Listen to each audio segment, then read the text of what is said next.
बंदी छोड़ सतगुरु रामपाल जी परमेश्वर जी की जय हो।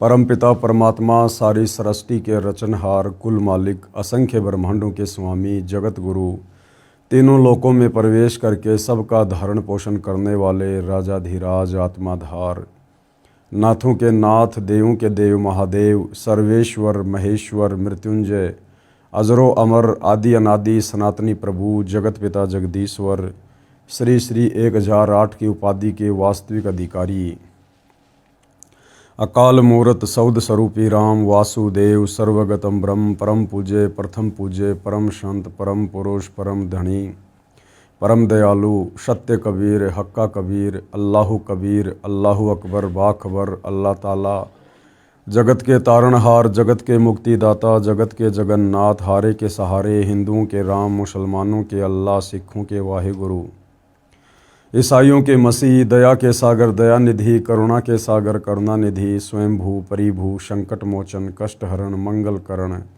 दुख भंजन, अविगत कबीर, निर्विकार निर्विषम परमात्मा, अलय अलेख सतगुरु, आदि अनादि सतगुरु, असली मर्यादा पुरुषोत्तम, असली राम, असली कृष्ण, असली घनश्याम, असली मुरारी, राजाओं के राजा, महाराजाओं के महाराजा, शहंशाहों के शहंशाह, सम्राटों के सम्राट, भगवानों के भगवान, अल्लाहों के अल्लाह, प्रभुओं के प्रभु, मसीहाओं के मसीह, सच्चे वाहिगुरु, बाबाओं के बाबा, पीरों के पीर, सेठों के सेठ, जगत सेठ, सावड़सा सेठ, सर्वगुण संपन्न, अनंत कोटि कलाओं के स्वामी, अनंत कोटि ब्रह्मांडों के नायक, योगियों में महायोगी, ध्यानियों में महाध्यानी, सिद्धों में परम सिद्ध, ज्ञानियों में तत्वज्ञानी, ब्रह्म ज्ञानी, महाज्ञानी, परम ज्ञानी, सर्वश्रेष्ठ ज्ञानी, विज्ञानी, युवा कबीर, समर्थ कबीर, असमवाद, अमित ओझा, सच्चे रहनुमा, करीम अल्लाह, सुभान अल्लाह, दुनिया के अंतिम पैगंबर, 8 सितंबर 1951 से गांव धनाना, जिला सोनीपत, हरियाणा, भारतवर्ष की पावन भूमि पे प्रकट रियल कल की भगवान श्री नारायण साकार हरि, श्री बाबा साहेब, नूर अनंत परमात्मा, सच्चे दरवेश, सच्चे बाखबर, संत श्रोमणी सतगुरु रामपाल जी परमेश्वर जी के चरण कमल में साध संगति से जुड़े हुए देश विदेश से आप और हम सभी सत्सेवक भाई बहनों का अनंत कोटि दंडवत प्रणाम।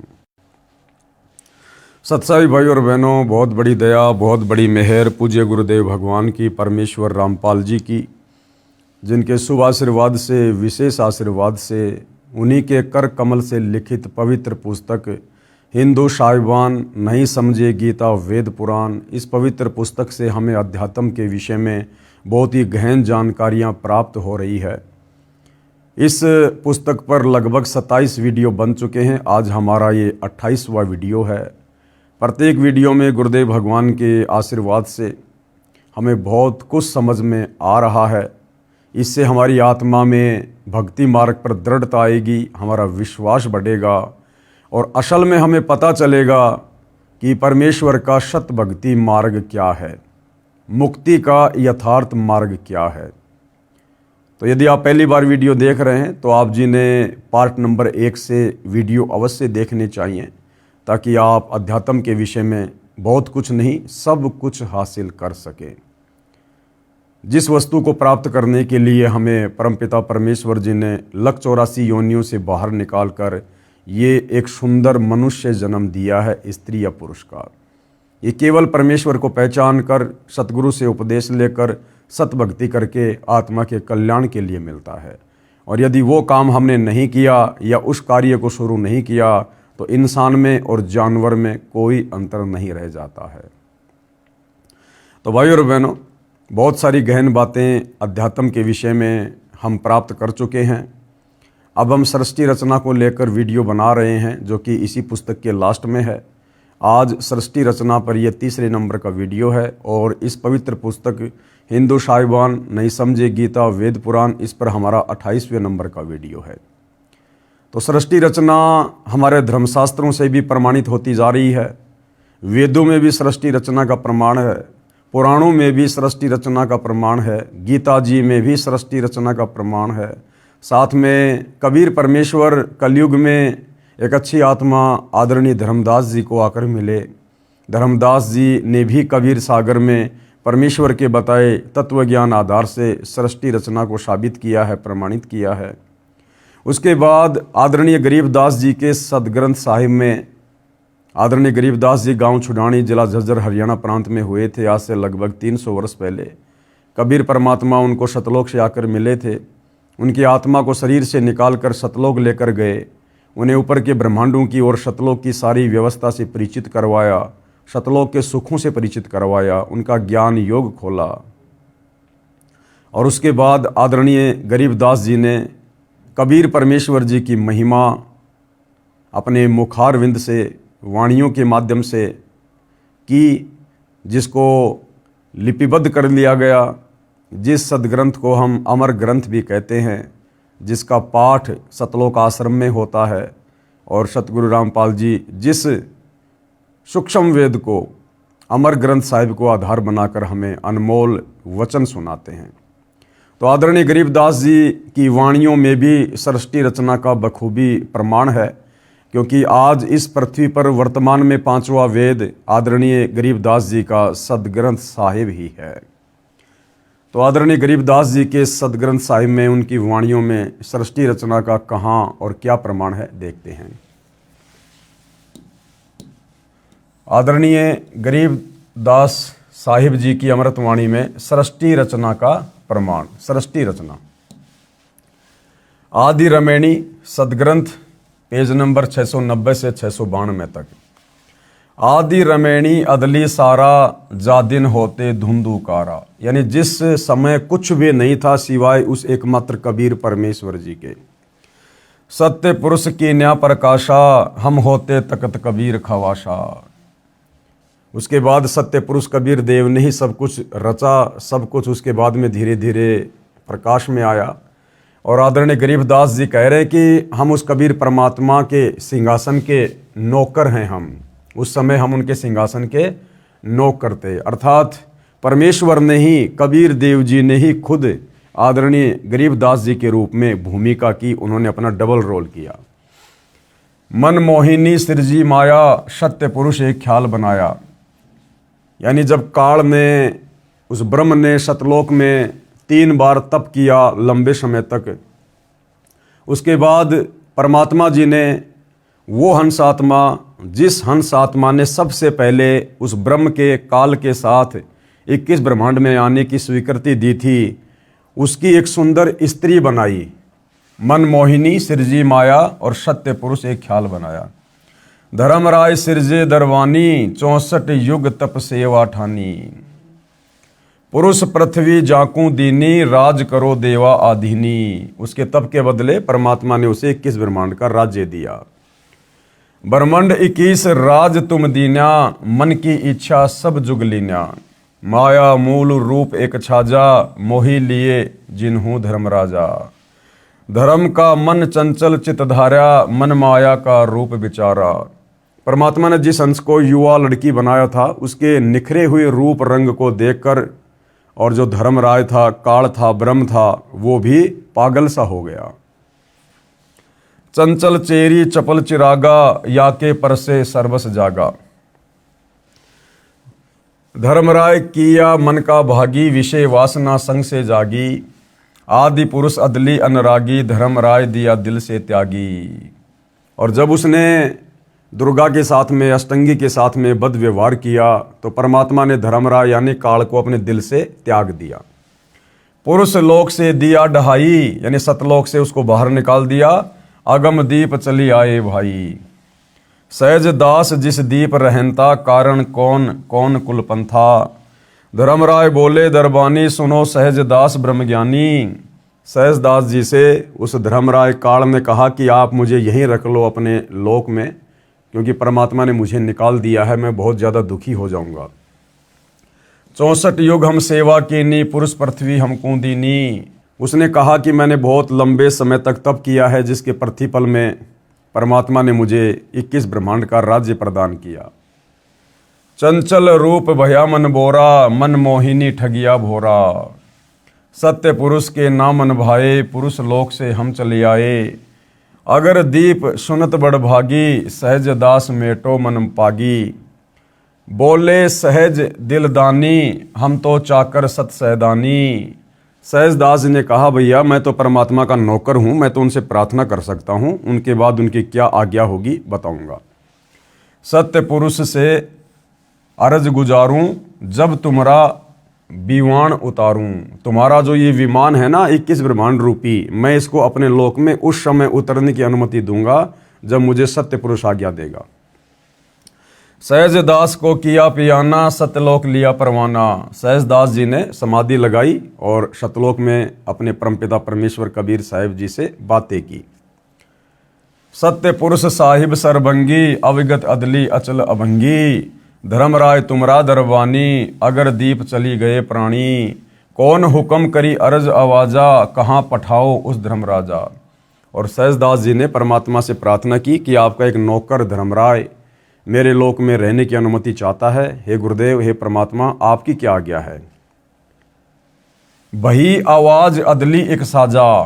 तो परमात्मा जी ने क्या कहा, विषय लोक जाति न्यू बाचा, कि मैं मन कर्म वचन से कहता हूं उसको विषय लोक में जाने दो, उसके 21 ब्रह्मांडों को यहां से दूर जाने दो। सहज विमान चले अधिकाई, छिन में अगर दीप चली आई। हम तो अर्ज करी अनुरागी, तुम विषय लोक जाओ भड़वागी। सहजदास जी ने कहा कि भाई मैंने तो परमात्मा से अर्ज की थी, लेकिन मालिक ने कहा कि उसको वहीं जाने दो जहां मैं उसको भेज रहा हूं। धर्मराय के चले विमाना, मान सरोवर आए प्राणा।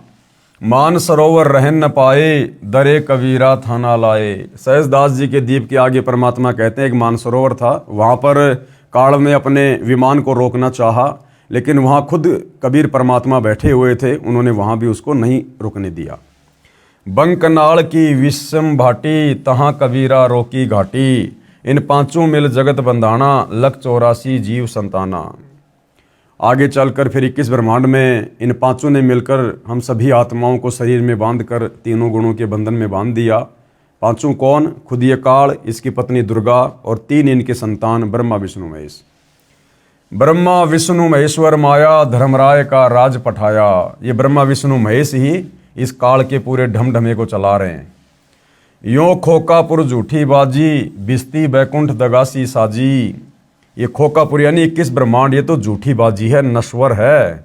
और भिस्त बैकुंठ और स्वर्ग और नरक जो बना रखे हैं ना, ये केवल हमें धोखा देने के लिए। कृत्रिम जीव बुलाने भाई, निज घर की तो खबर न पाई। और हमारे को बनावटी जीव बना दिया इन्होंने, और हमारा जो निज घर है सतलोक, उसकी अब हमें ये खबर नहीं लगने दे रहे। 1.25 लाख उपजय नित हंसा, 1 लाख विनसे नित हंसा। अब ये काल प्रतिदिन दुर्गा के माध्यम से 1.25 लाख जीवों की उत्पत्ति करवाता है, और 1 लाख का ये शंकर तमोगुण के माध्यम से विनाश करवाता है अपने भोजन के लिए। उपती खपती परलय फेरी, हर्ष शोक जोरा जमजेरी। पांचों तत्व हैं परलय माही, सतगुण रजगुण तमगुण झाई। 8 अंग मिली है माया, पिंड ब्रह्मंड सकल भरमाया। या में सुरती शब्द की डोरी, पिंड ब्रह्मंड लगी है खोरी। श्वासा पारस मन गए राखो, खोलई कपाट अमीरस चाखो। सुनाऊं हंस शब्द सुनदासा, अगम दीप है अग है बाशा। भव सागर जमदंड जमाना, धर्मराय का है तलबाना। पांचों ऊपर पद की नगरी, बाट विहंगम बंकी डगरी। हमरा धर्मराय सु दावा, भव सागर में जीव भरमावा। हम तो कहें अगम की बाणी, जहां अविगत अदली आप बिनानी। बंदी छोड़ हमारा नामम, अजर अमर है अस्तिर ठामम। जुगन जुगन हम कहते आए, जम जोरा से हंस छुटाए। जो कोई माने शब्द हमारा, भव सागर नहीं भर में धारा। या में सुरती शब्द का लेखा, तन अंदर मन कहो किन देखा। दास गरीब अगम की बानी, खोजा हंसा शब्द सैदानी। अब गुरुदेव भगवान इन उपरोक्त वाणियों का सरलार्थ कर रहे हैं, अनुवाद कर रहे हैं। उपरोक्त अमृतवाणी का भावार्थ है कि आदरणीय गरीबदास साहिब जी ने भी यही कहा है कि यहाँ पहले केवल अंधकार था, तथा पूर्ण परमात्मा कबीर साहिब जी सतलोक में तख्त सिंहासन पर विराजमान थे, जैसा कि हमने सृष्टि रचना में पढ़ा। हम वहाँ चाकर थे भाई, जब परमात्मा के अलावा कोई था ही नहीं, तो फिर वहाँ नौकर चाकर कौन रह गया। अर्थात कबीर परमेश्वर जी ही गरीबदास जी के रूप में अपना दूसरा रोल कर रहे थे। परमात्मा ने ज्योति निरंजन को उत्पन्न किया, फिर उसके तप के प्रतिफल में 21 ब्रह्मांड प्रदान किए, फिर माया यानी प्रकृति की उत्पत्ति की। युवा दुर्गा के रूप पर मोहित होकर ज्योति निरंजन ब्रह्म ने दुर्गा यानी प्रकृति से बलात्कार करने की चेष्टा की। ब्रह्म को उसकी सजा मिली, उसे सतलोक से निकाल दिया तथा श्राप लगा कि 1 लाख मानव शरीरधारी प्राणियों का प्रतिदिन आहार करेगा, 1.25 लाख उत्पन्न करेगा। यहाँ सभी प्राणी जन्म मृत्यु का कष्ट उठा रहे हैं। यदि कोई पूर्ण परमात्मा का वास्तविक शब्द सच्चा नाम जाप मंत्र हमारे से प्राप्त करेगा, उसको काल की बंध से छुड़वा देंगे। गरीबदास जी क्या कह रहे हैं कि यदि कोई तत्वदर्शी संत से उस पूर्ण परमात्मा कबीर जी का सच्चा नाम मंत्र लेकर जाप करेगा, वही काल के 21 ब्रह्मांड की बंद से, कैद से, जेल से छूट सकता है। आदरणीय गरीबदास जी अपने गुरु व प्रभु कबीर परमात्मा के आधार पर कह रहे हैं कि सच्चे मंत्र अर्थात सतनाम व सार शब्द की प्राप्ति कर लो, पूर्ण मोक्ष हो जाएगा। नहीं तो नकली नाम दाता संतों व महंतों की मीठी मीठी बातों में फंसकर शास्त्र विधि रहित साधना करके काल जाल में रह जाओगे, फिर कष्ट पर कष्ट उठाओगे। संत गरीबदास जी कृत अमर ग्रंथ के अध्याय हंस परम हंस की कथा की वाणी नंबर 37 व 43 में कहा है, माया आदि निरंजन भाई, अपने जाए आप खाई।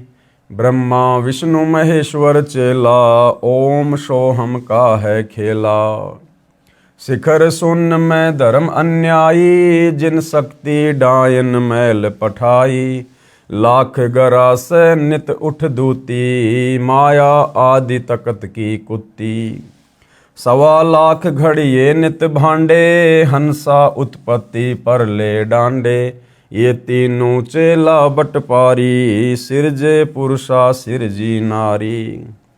खोकापुर में जीव भुलाए, 54 बस्त बैकुंठ बनाए। यो अरहट का कुआ लोई, यागल बंध्या है सब कोई। कीड़ी कुंजर और अवतारा, हरहट डोर बंधे कई बारा। अरब अलील इंद्र हुए हैं भाई, अरहट डोर बंधे सब आई। शेष महेश और गणेश ताई, अरहट डोरी बंध सब आई। शुक्रादिक बर्मादिक देवा, हरहट डोर बंधे सब खेवा। कोटिक करता फिरता देखा, हरहट डोरी कहूँ सुन लेखा। चतुर्भुजी भगवान कहावे, अरहट डोरी बंधे सब आवे। यो है खोकापुर का कुआ, या में प्रयासो निश्चय मुआ। ज्योति निरंजन काल बलि के वश होकर ये तीनों देवता रजगुण ब्रह्मा, सतगुण विष्णु, तमगुण शिव अपनी महिमा दिखाकर जीवों को स्वर्ग नरक तथा भवसागर में लग 84 योनियों में भटकाते रहते हैं। ज्योति निरंजन अपनी माया से नागिनी की तरह जीवों को पैदा करते हैं और फिर मार देते हैं। जिस प्रकार नागिनी अपनी दुम से अंडों के चारों ओर कुंडली बना लेती है, फिर उन अंडों पर अपना फन मारती है जिससे अंडा फूट जाता है, उसमें से बच्चा निकल जाता है, उसको नागिनी खा जाती है।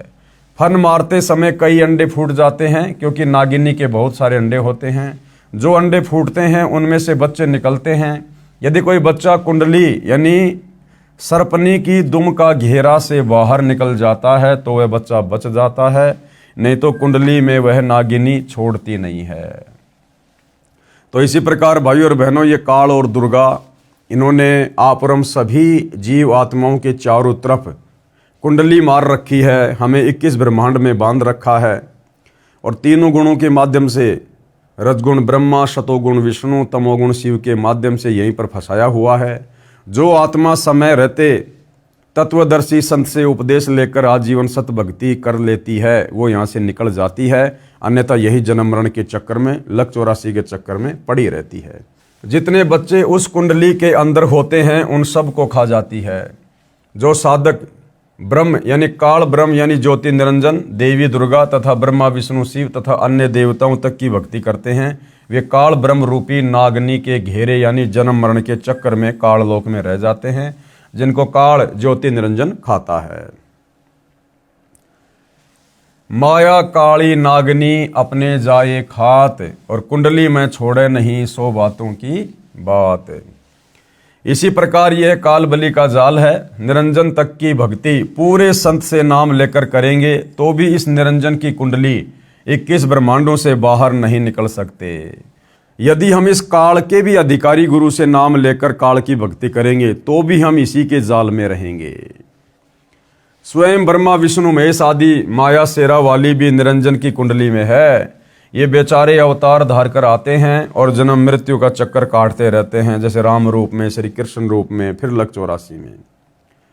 विचार करें, सोहम जाप को जो कि दुर्वय व प्रहलाद व सुखदेव ऋषि ने जपा वह भी पार नहीं हुए, क्योंकि श्री विष्णु पुराण के प्रथम अंश के अध्याय 12 के श्लोक नंबर 93 में पेज नंबर 51 पर लिखा है कि ध्रुव केवल एक कल्प अर्थात 1000 चतुर्युग तक ही मुक्त है। यानी ब्रह्मा जी के एक दिन जितनी आयु ध्रुव को प्राप्त है, 1008 चतुर्युग, जिसको एक कल्प कहते हैं। इसलिए काल लोक में ही रहे तथा ओम नमः भगवते वासुदेवाय मंत्र जाप करने वाले भगत भी कृष्ण तक की भक्ति कर रहे हैं। वे भी 84 लाख योनियों के चक्कर काटने से नहीं बच सकते। यह परम पूज्य कबीर साहिब जी व आदरणीय गरीबदास साहिब जी महाराज की वाणी प्रत्यक्ष प्रमाण देती है। अनंत कोटि अवतार हैं माया के गोविंद, करता हो अवतरे और बहुर पड़े जगफंद। ये ब्रह्मा विष्णु महेश के अवतार राम कृष्ण आदि करोड़ों बार हो चुके हैं, करोड़ों बार, और ये यहाँ पर अवतार रूप में भगवान बन के आते हैं, गोविंद बन के, और ये काल के जाल में खुद भी फंसे रहते हैं और आप और हम जीवों को भी फंसा के चले जाते हैं उल्टी साधना देकर। सत्य पुरुष कबीर साहिब जी की भक्ति से ही जीव मुक्त हो सकता है। जब तक जीव सतलोक में वापस नहीं चला जाएगा तब तक काल लोक में इसी तरह कर्म करेगा और की हुई नाम व दान धर्म की कमाई स्वर्ग रूपी होटलों में समाप्त करके वापस कर्म आधार से 84 लाख प्रकार के प्राणियों के शरीर में कष्ट उठाने वाले काल लोक में चक्कर काटता रहेगा। माया यानी दुर्गा से उत्पन्न होकर करोड़ों गोविंद यानी ब्रह्मा विष्णु शिव मर चुके हैं, भगवान का अवतार बनकर आए थे, फिर कर्म बंधन में बंधकर कर्मों को भोगकर 84 लाख योनियों में चले गए। जिस प्रकार विष्णु जी रामचंद्र रूप में आए और राम रावण युद्ध के दौरान उन्होंने अपनी पत्नी सीता को वापस लाने के लिए करोड़ों लोगों की हत्या करवा दी, वो सारा का सारा पाप, उन हत्याओं का दोष ये काल रामचंद्र अर्थात विष्णु के सिर पर रख देगा और उसे कर्मों में बांध देगा, और जब उसका विष्णु पद समाप्त होगा फिर लक 84 में ठोक देगा। ऐसे श्री कृष्ण जी को भेजा, महाभारत का युद्ध करवा दिया और सारे के सारे पाप उसके सिर पर रखवा दिए। जैसे भगवान विष्णु जी को देवर्षि नारद का श्राप लगा, वे श्री रामचंद्र रूप में अयोध्या में आए, फिर श्री राम जी रूप में बाली का वध किया था, उस कर्म का दंड भोगने के लिए श्री कृष्ण जी का जन्म हुआ। फिर बाली वाली आत्मा शिकारी बना तथा अपना प्रतिशोध लिया, श्री कृष्ण जी के पैर में विषाक्त तीर मारकर वध किया। यानी ये देवी देवता भी काल के कर्मों में बंधे हुए हैं, ये भी अपने कर्म नहीं काट सकते, भला इनकी भक्ति से फिर हमारे कर्म कैसे कटेंगे। भाई आज हम ब्रह्मा विष्णु महेश की, देवी देवताओं की, राम की, कृष्ण की भक्ति क्यों करते हैं? हम दुखी हैं इसलिए भक्ति करते हैं। सुख में तो किसी को भगवान याद आता ही नहीं है। और दुखी आदमी कौन होता है? जिसके ऊपर कर्मों का दबाव होता है, जिसके पाप कर्म ज़्यादा होते हैं, वो दुखी होता है। तो उन कर्मों को काटने के लिए तो हम भगवान की भक्ति करते हैं ताकि हमें कुछ लाभ हो, हमें कुछ सुख मिले। और कर्म ये भगवान नहीं काट पाए अपने, खुद श्री विष्णु जी जो त्रेता युग में रामचंद्र रूप में आए थे, धोखे से उन्होंने अपने स्वार्थ के वश होकर बाली का वध किया और उस मौत का बदला उसने द्वापर युग में श्री कृष्ण जी रूप में देना पड़ा। तो भगवान अपने कर्मों को नहीं काट पा रहे, भला इनकी भक्ति से फिर हमारे कर्म कैसे कटेंगे? महाराज गरीबदास जी अपनी वाणी में कहते हैं, ब्रह्मा विष्णु महेश्वर माया और धर्मराय कहिए, इन पांचों मिल परपंच बनाया वाणी हमरी लइए। इन पांचों मिल जीव अटकाए, जुगन जुगम हम आन छुड़ाए, बंदी छोड़ हमारा नामम, अजर अमर है अस्थिर ठामम। पीर पैगंबर कुतुब ओलिया, सुर नर मुनि जन ज्ञानी, येत्ता को तो रान ना पाया, जम के बंधे प्राणी। धर्म राय की धूमा धामी, जम पर जंग चलाऊं, जोरा को तो जान न दूंगा, बांध अदल घर लाऊं। काल अकाल दोहू को मोशू, महाकाल सिर मूंडूं, मैं तो तख्त हजूरी हुक्मी, चोर खोज को ढूंढूं। मूला माया मग में बैठी, हंसा चुन चुन खाई, ज्योति स्वरूपी भया, निरंजन मैं ही करता भाई। 87 दीप मुनीश्वर, बंदे मुल्ला डोरी, एत्या में जमका तलबाना, चलिए पुरुष किशोरी। मुल्ला का तो माथा दागूं, शत की मोहर करूंगा, पुरुष दीप को हंस चलाऊं, दरा न रोकन दूंगा। हम तो बंदी छोड़ कहावा, धर्मराय हैं चकवे, शतलोक की सकल सुनावा, वाणी हमरी अखवे। 9 लख पट्टन ऊपर खेलूं, शाह दरे को रोकूं, 12 कोटि कटक सब काटूं, हंस पठाऊं मोखूं। 14 भुवन गमन है मेरा, जल थल में सरबंगी, खालिक खलक खलक में खालिक, अविगत अचल अभंगी। अगर अलील चक्र है मेरा, जित से हम चल आए, पांचों पर परवाना मेरा, बंदी छुड़ावन धाए। जहाँ ओकार निरंजर नाही, ब्रह्मा विष्णु वेद ना जाही, जहाँ करता नहीं काल भगवाना, काया माया पिंड न प्राणा। 5 तत्व तीनों गुण नाही, जोरा काल दीप नहीं जाही, अमर करूं शतलोक पठाऊं, ताते बंदी छोड़ कहाऊं। ये अरहट का कुआं है भाई और बहनों। इस प्रकार से काल ने हमारे को जन्म और मृत्यु के बंधन में बांध रखा है, 21 ब्रह्मांड के सभी प्राणियों को, सभी को। जिस प्रकार पहले ये अरहट का कुआं हुआ करता था और किस प्रकार से जो किसान भाई थे वो इस प्रकार के एक चैन के ऊपर बाल्टियां वेल्ड करके नीचे से पानी निकाला करते थे बैलों की सहायता से।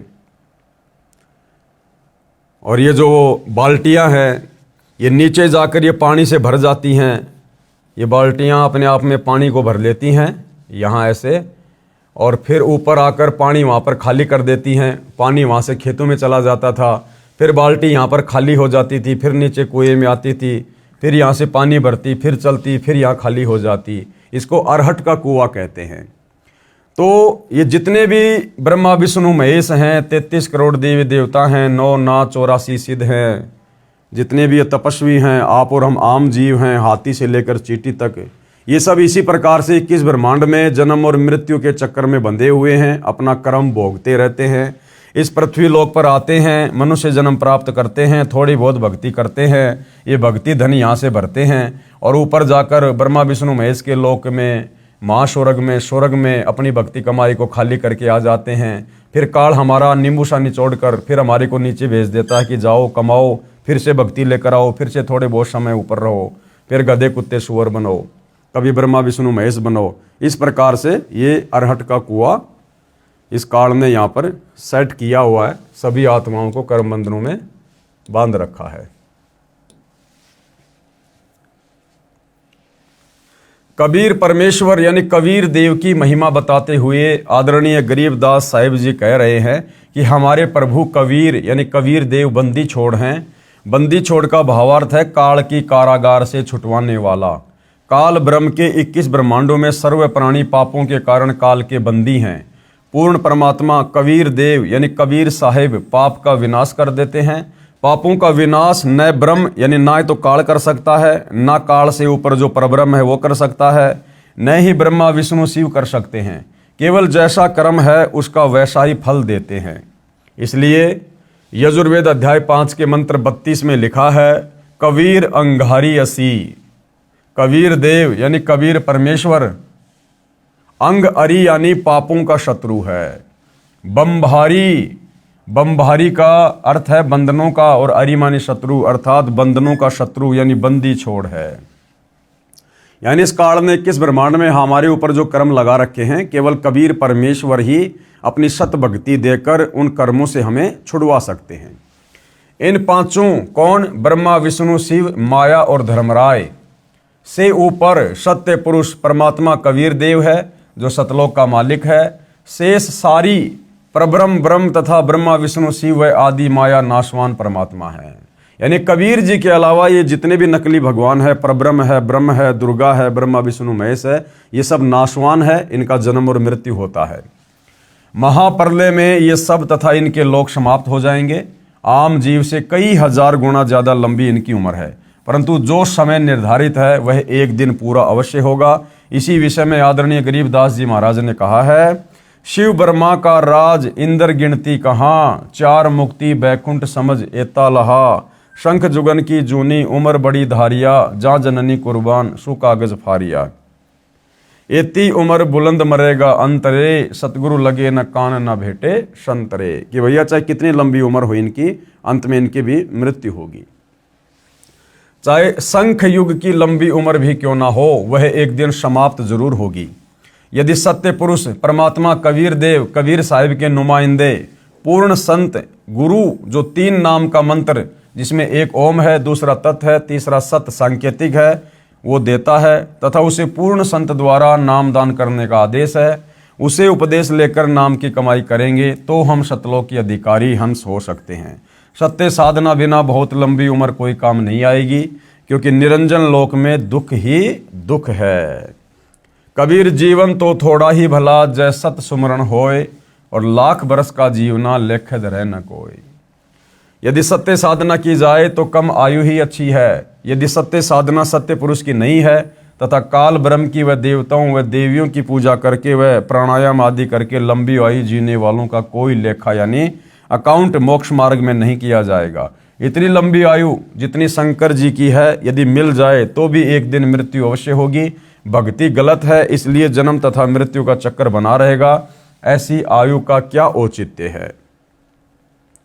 कबीर साहिब अपनी यानी पूर्ण ब्रह्म की जानकारी स्वयं ही बताते हैं कि इन परमात्माओं से ऊपर असंख्य भुजा का परमात्मा सत्य पुरुष है, जो सतलोक में सचखंड सतधाम में रहता है, तथा उसके अंतर्गत सर्वलोक यानी ब्रह्म का लोक, इस ब्रह्म के काल के 21 ब्रह्मांड व ब्रह्मा विष्णु शिव शक्ति के लोक तथा परब्रह्म के 7 संग ब्रह्मांड व अन्य सर्व ब्रह्मांड आते हैं। और वहाँ पर सत्य नाम सार नाम के जाप द्वारा जाया जाएगा, जो पूरे गुरु से प्राप्त होता है। सचखंड यानी सतलोक में जो आत्मा चली जाती है उसका पुनर्जन्म नहीं होता। सतपुरुष यानी पूर्ण ब्रह्म कबीर साहिब कबीर देव ही अन्य लोकों में स्वयं ही भिन्न भिन्न नामों से विराजमान हैं। जैसे अलख लोक में अलख पुरुष, अगम लोक में अगम पुरुष तथा अकय लोक में अनामी पुरुष रूप में विराजमान है। ये तो उपमात्मक नाम है, परंतु वास्तविक नाम उस पूर्ण पुरुष का कबीर देव, भाषा भिन्न होकर कबीर साहिब है। अब आदरणीय नानक साहिब जी की वाणी में सृष्टि रचना का संकेत, क्योंकि परमात्मा कबीर जी जिन जिन महापुरुषों को मिले, अच्छी आत्माओं को मिले, आगे चलकर उन्होंने वही गुण गाए, वही सारी बातें अध्यात्म की बताई, जो बातें उन्होंने परमात्मा से सीखी और जो परमात्मा उनको सतलोक में ले जाकर दिखा कर लाए थे। तो सिख धर्म के प्रवर्तक आदरणीय नानक जी की वाणी में भी सृष्टि रचना का प्रमाण है। श्री नानक साहिब जी की अमृतवाणी महिला 1 राग बिलावलू अंश गुरु ग्रंथ साहिब पेज नंबर 839 है।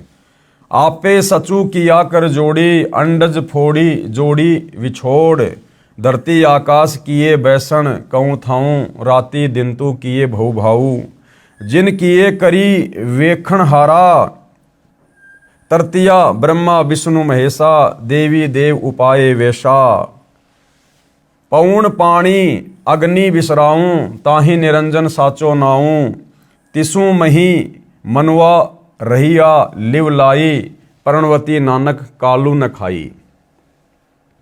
उपरोक्त अमृतवाणी का भावार्थ है कि सच्चे परमात्मा सत्य पुरुष ने स्वयं ही अपने हाथों से सर्व सृष्टि की रचना की है। उसी ने अंडा बनाया, फिर फोड़ा तथा उसमें से ज्योति निरंजन निकला। उसी पूर्ण परमात्मा ने सर्व प्राणियों के रहने के लिए धरती आकाश पवन पानी आदि 5 तत्व रचे। अपने द्वारा रची सृष्टि का स्वयं ही साक्षी है, दूसरा कोई नहीं जानकारी दे सकता। फिर अंडे के फूटने से निकले निरंजन के बाद तीनों श्री ब्रह्मा जी, श्री विष्णु जी तथा श्री शिव जी की उत्पत्ति हुई तथा अन्य देवी देवता उत्पन्न हुए तथा अनगणित जीवों की उत्पत्ति हुई। उसके बाद अन्य देवों के जीवन चरित्र तथा अन्य ऋषियों के अनुभव के 6 शास्त्र तथा 18 पुराण बन गए। पूर्ण परमात्मा के सच्चे नाम सतनाम की साधना अनन्य मन से करने से तथा गुरु मर्यादा में रहने वाले प्रणवती को श्री नानक जी कह रहे हैं कि काल नहीं खाता। राग मारू अंश अमृतवाणी महिला 1 गुरु ग्रंथ साहिब पेज नंबर 1037 है। सुनहु ब्रह्मा विष्णु महेशु उपाये, सुने वर्ते जुग सबाए। इसु पद विचारे सो जनु पूरा, तिस मिलिए भरमु चुकायदा। शाम वेदु ऋगु जुजरु अथर्वणु, ब्रह्मे मुख माया है त्रैगुण। ताकि कीमत कही न सके, को त्यूं बोले ज्यूं बुलाइंदा। उपरोक्त अमृतवाणी का सारांश है कि जो संत पूर्ण सृष्टि रचना सुना देगा तथा बताएगा कि अंडे के 2 भाग होकर कौन निकला, जिसने फिर ब्रह्मलोक की सुन में अर्थात गुप्त स्थान पर ब्रह्मा विष्णु शिव की उत्पत्ति की तथा वह परमात्मा कौन है, जिसने ब्रह्म यानी काल के मुख से 4 वेदों पवित्र ऋग्वेद यजुर्वेद सामवेद अथर्ववेद को उच्चारण करवाया, वह पूर्ण परमात्मा जैसा चाहे वैसा ही प्रत्येक प्राणी को बुलवाता है। इस सर्व ज्ञान को पूर्ण बताने वाला संत मिल जाए तो उसके पास जाइए तथा जो सभी शंकाओं का पूर्ण निवारण करता है वही पूर्ण संत अर्थात तत्वदर्शी है। श्री गुरु ग्रंथ साहिब पेज नंबर 929 अमृतवाणी श्री नानक साहिब जी की। राग रामकली महिला 1 दक्षिणी ओंकार। ओंकारी ब्रह्मा उत्पत्ति, ओंकारो किया जिन चित्त। ओंकारी शैल जुग भये, ओंकारी वेद निर्मय। ओंकारी शब्दी उदरे, ओंकारी गुरु मुखी तरे। ओन्नम अक्षर सुनहु विचारूं, ओन्नम अखरु त्रिभुवन सारू। उपरोक्त अमृतवाणी में श्री नानक साहिब जी कह रहे हैं कि ओंकार अर्थात ज्योति निरंजन यानी काल से ब्रह्मा जी की उत्पत्ति हुई। कई युगों मस्ती मारकर ओंकार यानी ब्रह्म ने वेदों की उत्पत्ति की जो ब्रह्मा जी को प्राप्त हुए। 3 लोक की भक्ति का केवल एक ओम मंत्र ही वास्तव में जाप करने का है। इस ओम शब्द को पूरे संत से उपदेश लेकर अर्थात गुरु धारण करके जाप करने से उद्धार होगा। और वर्तमान में पृथ्वी पर इस ओम नाम को देने का भी अधिकारी गुरु केवल एक ही है, सतगुरु रामपाल जी। बाकी कितना ही ओम ओम करते रहो उससे कोई किसी प्रकार का लाभ नहीं होना। विशेष श्री नानक साहिब जी ने तीनों मंत्रों ओम प्लस तत् प्लस सत का स्थान स्थान पर रहस्यात्मक विवरण दिया है। उसको केवल पूर्ण संत तत्वदर्शी संत ही समझ सकता है तथा तीनों मंत्रों के जाप को उपदेशी को समझाया जाता है। प्रश्न नंबर 1038। उत्तम सतगुरु पुरुष निराले, शब्दी रते हरि रस मतवाले। रिद्धि बुद्धि सीधी ज्ञान गुरु ते पाइये, पूरे भाग मिलाइंदा। सतगुरु ते पाई विचारा, सुन समाधि सचे घरबारा। नानक निर्मल नादू शब्द धुन, सचू रामे नामी समायदा। उपरोक्त अमृतवाणी का भावार्थ है कि वास्तविक ज्ञान देने वाले सतगुरु तो निराले ही हैं। वे केवल नाम जाप को जपते हैं, अन्य हठयोग साधना नहीं बताते। यदि आपको धन दौलत पद बुद्धि या भक्ति शक्ति भी चाहिए तो वह भक्ति मार्ग का ज्ञान पूर्ण संत ही पूरा प्रदान करेगा। जैसे परमात्मा कहते हैं ना कि जय तन चाहिए राजपाट तो धर ले ध्यान हमारा। तो नानक जी कह रहे हैं अगर आपको इस समय धन दौलत पद बुद्धि जो भी कुछ चाहिए वो भी पूर्ण संत से उपदेश लेने के बाद ही मिलेगी भाई। ऐसा पूर्ण संत बड़े भाग्य से मिलता है। वही पूर्ण संत विवरण बताएगा कि ऊपर शून्य यानी आकाश में अपना वास्तविक घर सतलोक परमेश्वर ने रच रखा है। उसमें एक वास्तविक सारनाम की धुन आवाज हो रही है। उस आनंद में अविनाशी परमेश्वर के सार शब्द से समाया जाता है, अर्थात उस वास्तविक सुखदायी स्नान में वास हो सकता है, अन्य नामों तथा अधूरे गुरुओं से नहीं हो सकता। आंशिक अमृतवाणी महिला पहला श्री गुरु ग्रंथ साहिब पेज नंबर 359 से 360। शिव नगरी मही आसन बैसऊ कल्प त्यागी वाद। सिंडी शब्द सदा धुन सोहे अहि निस्पूरे नाद। हरि कीर्ति रह राशि हमारी गुरुमुख पंथ अतीत। सगली ज्योति हमारी समिया नाना वर्ण अनेक। कह नानक सुनो भरतरी जोगी पार ब्रह्म लिव एक। उपरोक्त अमृतवाणी का भावार्थ है कि श्री नानक साहिब जी कह रहे हैं कि हे भरतरी योगी जी, आपकी साधना भगवान शिव तक है। उसे आपको शिव नगरी लोक में स्थान मिला है और शरीर में जो सिंगी शब्द आदि हो रहा है वह इन्हीं कमलों का है तथा टेलीविजन की तरह प्रत्येक देव के लोक से शरीर में सुनाई दे रहा है। हम तो एक परमात्मा पार ब्रह्म अर्थात सर्व से पार जो पूर्ण परमात्मा है, अन्य किसी और एक परमात्मा में लो अनन्य मन से लगन लगाते हैं। हम ऊपरी दिखावा, भस्म लगाना, हाथ में डंडा रखना नहीं करते। मैं तो सर्व प्राणियों को एक पूर्ण परमात्मा सत्य पुरुष की संतान समझता हूँ। सर्व उसी शक्ति से चलायमान है। हमारी मुद्रा तो सच्चा नाम जाप गुरु से प्राप्त करके करना है तथा क्षमा करना हमारा बाणा यानी वेशभूषा है। मैं तो पूर्ण परमात्मा का उपासक हूँ तथा पूर्ण सतगुरु का भक्ति मार्ग इससे भिन्न है। अमृतवाणी राग आशा महिला 1 श्री गुरु ग्रंथ साहिब पेज नंबर 420। आशा महिला जिनी नामू बिसारिया दूजे भरमी बुलाई, मूलू छोड़ी डाली लगे किया पावे छाई। साहिब मेरा एकू है औरू नहीं भाई, कृपया ते सुख पाइया साचे परथाई। गुरु की सेवा सो करे जिसु आप कराई, नानक सिरु दे छूटिए दरगह पति पाए। उपरोक्त वाणी का भावार्थ है कि नानक साहिब जी कह रहे हैं कि जो पूर्ण परमात्मा का वास्तविक नाम भूलकर अन्य भगवानों के नामों के जाप के भ्रम में रहे, वे तो ऐसा कर रहे हैं कि मूल यानी पूर्ण परमात्मा को छोड़कर डालियों, तीनों गुण रूप, रजगुण ब्रह्मा, सतगुण विष्णु, तमगुण शिव जी की सच्चाई पूजा कर रहे हैं। उस साधना से कोई सुख नहीं हो सकता, अर्थात पौधा सूख जाएगा तो छाया में नहीं बैठ पाओगे।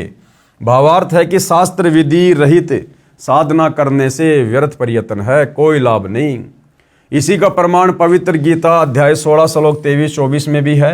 उस पूर्ण परमात्मा को प्राप्त करने के लिए मनमुखी यानी मनमानी साधना त्याग कर पूर्ण गुरुदेव को समर्पण करने से तथा सच्चे नाम के जाप से ही मोक्ष संभव है, नहीं तो मृत्यु के उपरांत नरक जाएगा।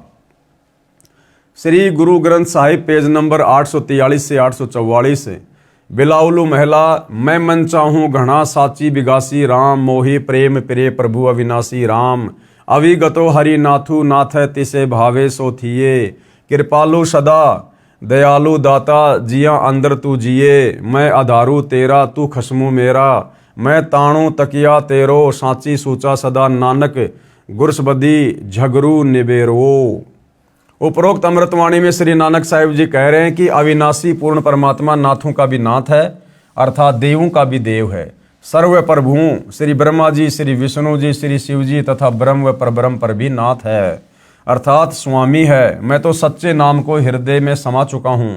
हे परमात्मा, सर्व प्राणी का जीवन आधार भी आप ही हो। मैं आपके आश्रित हूँ, आप मेरे मालिक हो। आपने ही गुरु रूप में आकर शत भक्ति का निर्णायक ज्ञान देकर सर्व झगड़ा मिटा दिया, अर्थात सर्व शंका का समाधान किया। तो नानक जी क्या कह रहे कि आपने ही गुरु रूप में आकर शत भक्ति का निर्णायक ज्ञान दिया। तो भाइयों और बहनों, ये कबीर परमात्मा स्वयं ही तत्वदर्शी संत के रूप में पृथ्वी पर प्रकट होकर अपना निर्णायक यथार्थ सतलोक का ज्ञान देते हैं, दूसरा कोई नहीं दे सकता। श्री गुरु ग्रंथ साहिब पेज नंबर 721 राग तिलंग महिला। एक अरज गुप्तम पेश तोदर कौन करतार, हक्का कबीर करीम तू बे ए परवरदिगार। नानक बुगोयदा जंतूरा तेरे चाकरा पाखाक। उपरोक्त अमृतवाणी में स्पष्ट कर दिया है कि हे हक्का कबीर यानी सत कबीर, अविनाशी कबीर, आप सत कबीर यानी कौन करतार, शब्द शक्ति से रचना करने वाले शब्द स्वरूपी प्रभु अर्थात सर्व सृष्टि के रचनहार हो। आप ही बेऐब निर्विकार परवरदिगार, सर्व के पालन करता दयालु प्रभु हो। मैं आपके दासों का भी दास हूँ। श्री गुरु ग्रंथ साहिब पेज नंबर 24 राग सीरी महिला। तेरा एक नाम तारे संसार में एह आस एहो आधार। नानक नीच कह विचार धानक रूप रहा करतार। उपरोक्त अमृतवाणी में प्रमाण किया है कि जो काशी में धानक जुलाहा है, यही करतार यानी कुल का सर्जनहार है। अति आधीन होकर श्री नानक साहिब जी कह रहे हैं कि मैं सत्य कह रहा हूं कि ये धानक अर्थात कबीर जुलाहा ही पूर्ण ब्रह्म है, सत्य पुरुष है। विशेष उपरोक्त परमाणु के सांकेतिक ज्ञान से प्रमाणित हुआ सृष्टि रचना कैसे हुई। पूर्ण परमात्मा की प्राप्ति करनी चाहिए, जो पूर्ण संत से नाम लेकर ही संभव है। अन्य संतों द्वारा सृष्टि रचना की दंत कथा। अब बाकी जितने भी संत महात्मा हुए हैं या वर्तमान में हमारे आचार्य शंकराचार्य हैं, अन्य पंथों से जुड़े हैं जो अपने आप को कबीर पंथी कहते हैं, धन धन सतगुरु, राधा स्वामी पंथ वाले, जय गुरुदेव पंथ वाले, तो गुरुदेव भगवान कहते हैं कि सृष्टि रचना तो थोड़ी बहुत शास्त्रों को पढ़कर काल प्रेरणा से इन्होंने भी सुनाई है, लेकिन इन्होंने केवल उवा बाई बकी है, आदि अधूरी बातें कही है। ये केवल दंत कथा सुनी सुनाई बातों के आधार पर इन्होंने जीव को भ्रमित किया है। अन्य संतों द्वारा सृष्टि रचना की दंत कथा। अन्य संतों द्वारा जो सृष्टि रचना का ज्ञान बताया है वह कैसा है, कृपया निम्न पढ़ें। सृष्टि रचना के विषय में राधा स्वामी पंथ के संतों के व धन धन सतगुरु पंथ के संतों के विचार। पवित्र पुस्तक जीवन चरित्र परम संत बाबा जयमल सिंह जी महाराज, पेज नंबर 102 से 103 से सृष्टि की रचना, सावण कृपाल पब्लिकेशन दिल्ली। क्या कह रहे हैं? पहले सत्य पुरुष निराकार था, फिर इजहार आकार में आया तो ऊपर के 3 निर्मल मंडल सतलोक, अलखलोक, अगमलोक बन गया तथा प्रकाश तथा मंडलों का नाद बन गया। पवित्र पुस्तक सारवचन, प्रकाशक राधा स्वामी सत्संग सभा, दयालबाग आगरा, सृष्टि की रचना, पेज नंबर 8। प्रथम धुंधुकार था, उसमें पुरुष शून्य समाधि में थे जब कुछ रचना नहीं हुई थी। फिर जब मौज हुई तब शब्द प्रकट हुआ और उससे सब रचना हुई। पहले सतलोक और फिर सत्य पुरुष की कला से 3 लोक और सब विस्तार हुआ। ये ज्ञान तो ऐसा है जैसे एक समय कोई बच्चा नौकरी लगने के लिए साक्षात्कार इंटरव्यू के लिए गया। अधिकारी ने पूछा कि आपने महाभारत पढ़ा है? लड़के ने उत्तर दिया कि उंगलियों पर रट रखा है। अधिकारी ने प्रश्न किया कि 5 पांडवों के नाम बताओ। लड़के ने उत्तर दिया कि एक भीम था, एक उसका बड़ा भाई था, एक उससे छोटा था, एक और था तथा एक का नाम मैं भूल गया। उपरोक्त सृष्टि रचना का ज्ञान तो ऐसा है इन नकली संतों का। सत्य पुरुष व सतलोक की महिमा बताने वाले वे 5 नाम ओंकार, ज्योति निरंजन, निरंकार, सोहम, सतनाम देने वाले व 3 नाम अकाल मूर्ति, शब्द, सत्य पुरुष और शब्द स्वरूपी राम देने वाले संतों द्वारा रची पुस्तकों से कुछ निष्कर्ष। संत मत प्रकाश भाग 3 पेज नंबर 76 पर लिखा है कि सचखंड या सतनाम चौथा लोक है। सचखंड या सतनाम चौथा लोक है, जबकि सचखंड तो प्रथम लोक है और सतनाम ये तो जपने का मंत्र है, कोई लोक थोड़ी है सतनाम। यहां पर सतनाम को स्थान लिखा है। फिर इस पवित्र पुस्तक के पेज नंबर 79 पर लिखा है कि एक राम दशरथ का बेटा, दूसरा राम मन, तीसरा राम ब्रह्म, चौथा राम सतनाम, ये असली राम है। फिर पवित्र पुस्तक संत मत प्रकाश महिला भाग प्रश्न नंबर 17 पर लिखा है कि वह सतलोक है, उसी को सतनाम कहा जाता है, यानी सतलोक को ही सतनाम कहा जाता है राधा स्वामी पंथ के संतों के अनुसार। पवित्र पुस्तक सारवचन नसर यानी वार्तिक प्रश्न नंबर 3 पर लिखा है कि अब समझना चाहिए कि राधा स्वामी पंथ सबसे ऊंचा मुकाम है कि जिसको संतों ने सतलोक और सचखंड और सार शब्द और सत शब्द और सतनाम और सत्य पुरुष करके बयान किया है। पवित्र पुस्तक सारवचन नसर आगरा से प्रकाशित पेज नंबर 4 पर भी उपरोक्त ज्यों का त्यों वर्णन है। पवित्र पुस्तक सचखंड की सड़क पेज नंबर 226 संतों का देश सचखंड या सतलोक है, उसी को सतनाम, सतशब्द, सार शब्द कहा जाता है। विशेष उपरोक्त व्याख्या ऐसी लगी जैसे किसी ने जीवन में न तो शहर देखा, न कार देखी और न पेट्रोल देखा, न ड्राइवर का ज्ञान हो कि ड्राइवर किसे कहते हैं, और वह व्यक्ति अन्य साथियों से कहे कि मैं शहर में जाता हूँ, कार में बैठकर आनंद मनाता हूँ। फिर साथियों ने पूछा कि कार कैसी है, पेट्रोल कैसा है और ड्राइवर कैसा है, शहर कैसा है। उस गुरुजी ने उत्तर दिया कि शहर कहो चाहे कार एक ही बात है, शहर भी कार ही है, पेट्रोल भी कार कोई कहते हैं, ड्राइवर भी कार कोई कहते हैं, सड़क भी कार कोई कहते हैं। इसी प्रकार राधा स्वामी पंथ वालों ने सतनाम को जाप मंत्र भी बता दिया, सतनाम को परमात्मा भी बता दिया, सतनाम को सतलोक भी बता दिया। आओ विचार करें। सत्य पुरुष तो पूर्ण परमात्मा है। सतनाम वह 2 मंत्र का जाप है जिससे एक ओम, दूसरा तत् यानी सांकेतिक है, तथा इसके बाद सारनाम साधक को पूर्ण गुरु द्वारा दिया जाता है। ये सतनाम तथा सारनाम दोनों स्मरण करने के नाम है। सतलोक वह स्थान है जहाँ सत्य पुरुष रहता है। पुण्यात्माएं स्वयं निर्णय करें सत्य तथा असत्य का। अधिक जानकारी के लिए हमारी वेबसाइट www.jagatgururampalji.org पर जाकर संक्षिप्त ज्ञान ग्रहण कर सकते हैं। तो भाइयों और बहनों, परमेश्वर जी की दया से सृष्टि रचना के विषय में काफ़ी कुछ जानकारी हमें प्राप्त हुई है। बाकी देखो भाइयों और बहनों, दास ने तो आपको ये पढ़कर सुनानी इसलिए ज़रूरी थी क्योंकि ये इस पवित्र पुस्तक हिंदू साहिबान नहीं समझे गीता वेद पुराण इसमें लिखी हुई है, इसका अंश है। बाकी सृष्टि रचना अच्छे से समझने और जानने के लिए आप जी यूट्यूब पर सतगुरु रामपाल जी के सत्संग सृष्टि रचना वाले जरूर सुनिएगा। काल ब्रह्म क्यों भ्रमित साधना पूजा का भ्रम जाल फैलाता है, कृपया पढ़ें वह कारण। यानी ये जो काल ब्रह्म है ये क्यों आप और हमारे से भ्रमित साधना करवाता है, क्यों ये जानबूझ के ऐसी ऐसी घटनाओं को जन्म देता है ताकि हम इसी के जाल में फंसे रहें। अब भाई और बहनों, सृष्टि रचना सुनकर हमें इतना तो समझ में आ ही गया है कि इस काल को परमात्मा की तरफ से प्रतिदिन 1 लाख मानव शरीरधारी प्राणियों के भक्षण करने का श्राप लगा हुआ है। अब ये हमें पार नहीं होने देना चाहता। इसको डर है कि यदि सभी आत्माएं सतलोक चली गई तो तेरी भूख का क्या होगा, तेरे भोजन का क्या होगा। और आत्माएं सतलोक जाएंगी सत भक्ति से, इसलिए काल हमें भ्रमित करता है कि कोई सत भक्ति ना कर ले। कबीर परमेश्वर जी की काल से वार्ता। जब परमेश्वर ने सभी ब्रह्मांडों की रचना की और अपने लोक में विश्राम करने लगे, उसके बाद हम सभी काल के ब्रह्मांड में रहकर अपना किया हुआ कर्मदंड भोगने लगे और बहुत दुखी रहने लगे। सुख व शांति की खोज में भटकने लगे और हमें अपने निज घर सतलोक की याद सताने लगी तथा वहां जाने के लिए भक्ति प्रारंभ की। किसी ने 4 वेदों को कंठस्थ किया तो कोई उग्र तप करने लगा, कोई हवन यज्ञ ध्यान समाधि आदि क्रियाएं प्रारंभ की, लेकिन अपने निज घर सतलोक नहीं जा सके, क्योंकि उपरोक्त क्रियाएं करने से अगले जन्मों में अच्छे समृद्ध जीवन तो प्राप्त होकर जैसे राजा महाराजा, बड़ा व्यापारी, अधिकारी, देव महादेव, स्वर्ग महास्वर्ग आदि वापस फिर लक 84 भोगने लगे, बहुत परेशान रहने लगे और परमपिता परमेश्वर से प्रार्थना करने लगे कि हे दयालु, हमें निज घर का रास्ता दिखाओ। हम हृदय से आपकी भक्ति करते हैं, आप हमें दर्शन क्यों नहीं दे रहे हो।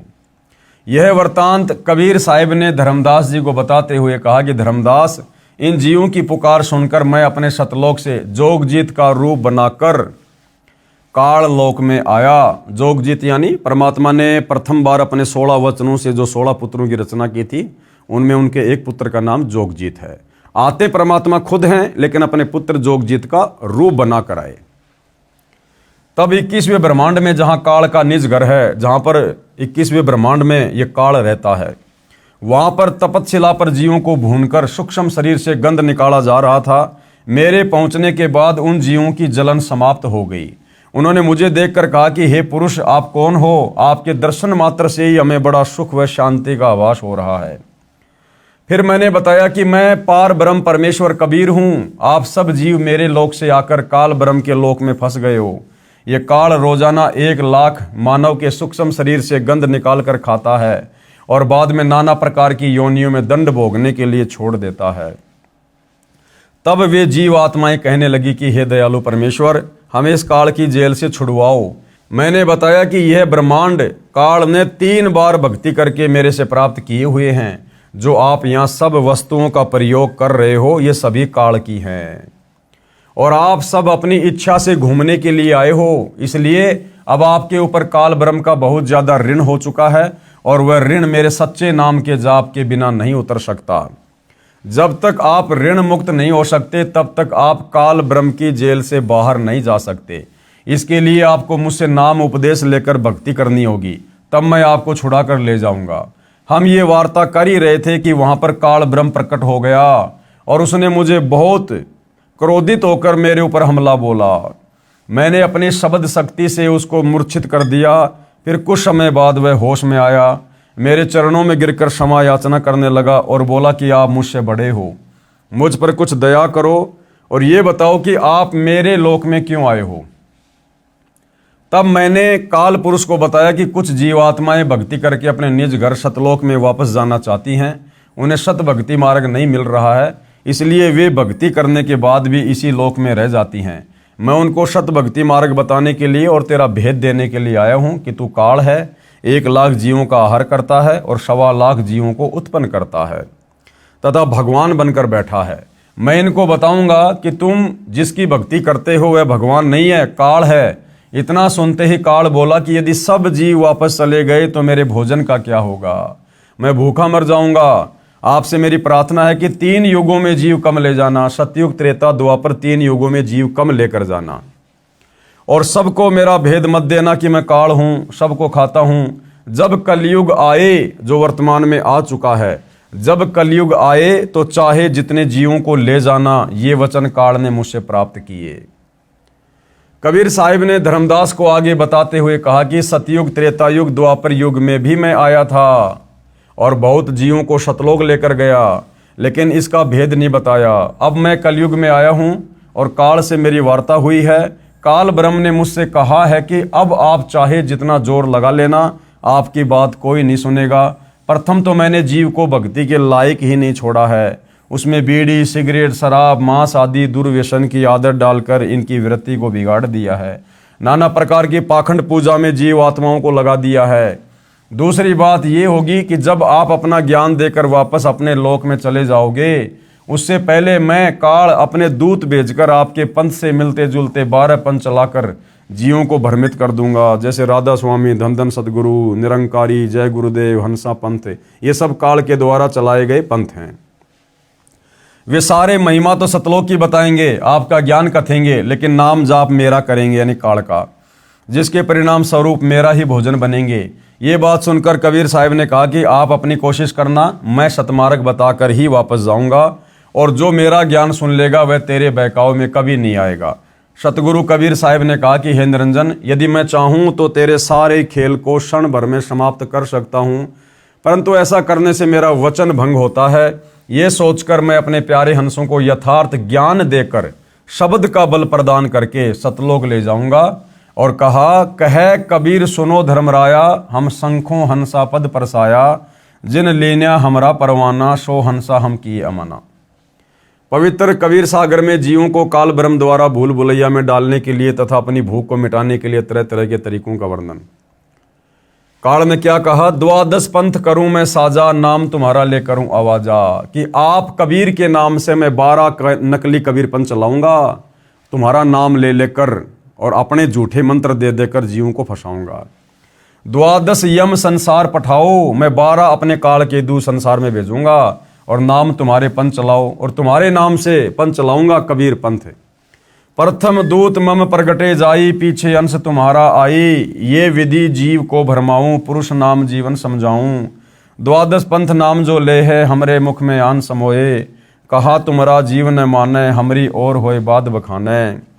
मैं दृढ़ फंदा रच बनाई, जामे जीव रहे उर्झाई, देवल देव पाषाण पुजाई, तीर्थ व्रत जप तप मन लाई। ये मंदिरों में, मस्जिदों में, चर्चों में, गुरुद्वारों में देवी देवताओं के पत्थरों की पूजा, तीर्थ व्रत जप तप, ये सब इस काल ने लगा रखे हैं। यज्ञ होम और नेम आचारा, और अनेक फंद में डारा, जो ज्ञानी जाओ संसारा, जीव न माने कहा तुम्हारा। कि उसके बाद जाना तुम कलयुग में, देखता हूं तुम्हारी कौन क्या बातें मानेगा। फिर सतगुरु जी ने क्या कहा, ज्ञानी कहे सुनो अन्यायी, काटो फंद जीव ले जाई, जैतिक फंद तुम रचे विचारी, सत्य सबद ते सबे बिडारी। जोन जीव हम शब्द दरड़ावें, फंद तुम्हारा सकल मुकावें, चौका कर परवाना पाई, पुरुष नाम ती देऊं चेनाई, ताके निकट काल नहीं आवे, संधि देख ताके सिर नावे। उपरोक्त विवरण से सिद्ध होता है कि जो अनेक पंथ चले हुए हैं, जिनके पास कबीर साहिब द्वारा बताया हुआ शत भक्ति मार्ग नहीं है, ये सब काल प्रेरित हैं। अतः बुद्धिमान को चाहिए कि सोच विचार कर भक्ति मार्ग अपनाए, क्योंकि मनुष्य जन्म अनमोल है, ये बार बार नहीं मिलता। कबीर साहिब कहते हैं, कबीर मानुष जन्म दुर्लभ है, मिले न बारंबार, तरवर से पत्ता टूट गिरे, बहुर न लगता डार। अब काल निरंजन द्वारा कबीर जी से 3 युगों में कम जीव ले जाने का वचन लेना, विस्तृत व संपूर्ण वर्णन। प्रश्न, कबीर जी के नाम से चले 12 पंथों के वास्तविक मुखिया कौन हैं और 13वां पंथ कौन चलाएगा? उत्तर, जैसा कि कबीर सागर के संशोधनकर्ता स्वामी युगलानंद बिहारी जी ने दुख व्यक्त किया है कि समय समय पर कबीर जी के ग्रंथों से छेड़खान करके उनकी बुरी दशा कर रखी है। उदाहरण भी दिया, परमेश्वर कबीर जी का जोगजीत के रूप में काल ब्रह्म के साथ विवाद हुआ था। वह शमशम वेद बोध पेज नंबर 117 से 122 तक तथा अनुराग सागर 60 से 67 तक है। परमेश्वर कबीर जी अपने पुत्र जोगजीत के रूप में काल के प्रथम ब्रह्मांड में प्रकट हुए, जो 21वां ब्रह्मांड है, जहाँ पर तपतशिला बनी है। काल ब्रह्म ने जोगजीत के साथ झगड़ा किया, फिर विवश होकर चरण पकड़कर क्षमा याचना की तथा प्रतिज्ञा करवाकर कुछ विदा मांगी। सबसे पहला वचन क्या था? 3 युगों, सतयुग, त्रेता युग, द्वापर युग में थोड़े जीव पार करना। दूसरा वचन क्या था? जोर जबरदस्ती करके जीव मेरे लोक से ना लेकर जाना। आप अपना ज्ञान देना, जो आपका ज्ञान समझे वो आपका, जो आपके ज्ञान को स्वीकार ना करे वो मुझ काल का भोजन। तीसरा वचन, आप अपना ज्ञान समझाना, जो आपके ज्ञान को माने वह आपका, और जो मेरे ज्ञान को माने वो मेरा। चौथा वचन, कलयुग में पहले मेरे दूत प्रकट होने चाहिए। काल ने कहा कि पहले मैं अपने दूत भेजूंगा। तो ये राधा स्वामी, धन धन सतगुरु, जय गुरुदेव, निरंकारी, सैकड़ों वर्षों से ये पंथ चल रहे हैं, ये काल के द्वारा भेजे गए दूत हैं। पीछे आपका दूत जाए। नंबर 5, त्रेता युग में समुद्र पर पुल बनवाना। उस समय मेरा पुत्र विष्णु रामचंद्र रूप में लंका के राजा रावण से युद्ध करेगा, समुद्र रास्ता नहीं देगा। छठवां, द्वापर युग में शरीर त्याग कर जाऊंगा। राजा इंद्रदमन मेरे नाम से, जगन्नाथ नाम से, समुद्र के किनारे मेरी आज्ञा से मंदिर बनवाना चाहेगा। उसको समुद्र बाधा करेगा, आप उस मंदिर की सुरक्षा करना। परमेश्वर ने सर्व मांगे स्वीकार कर ली और वचनबद्ध हो गए। तब काल ब्रह्म हंसा और कहा कि हे जोगजीत, आप जाओ संसार में।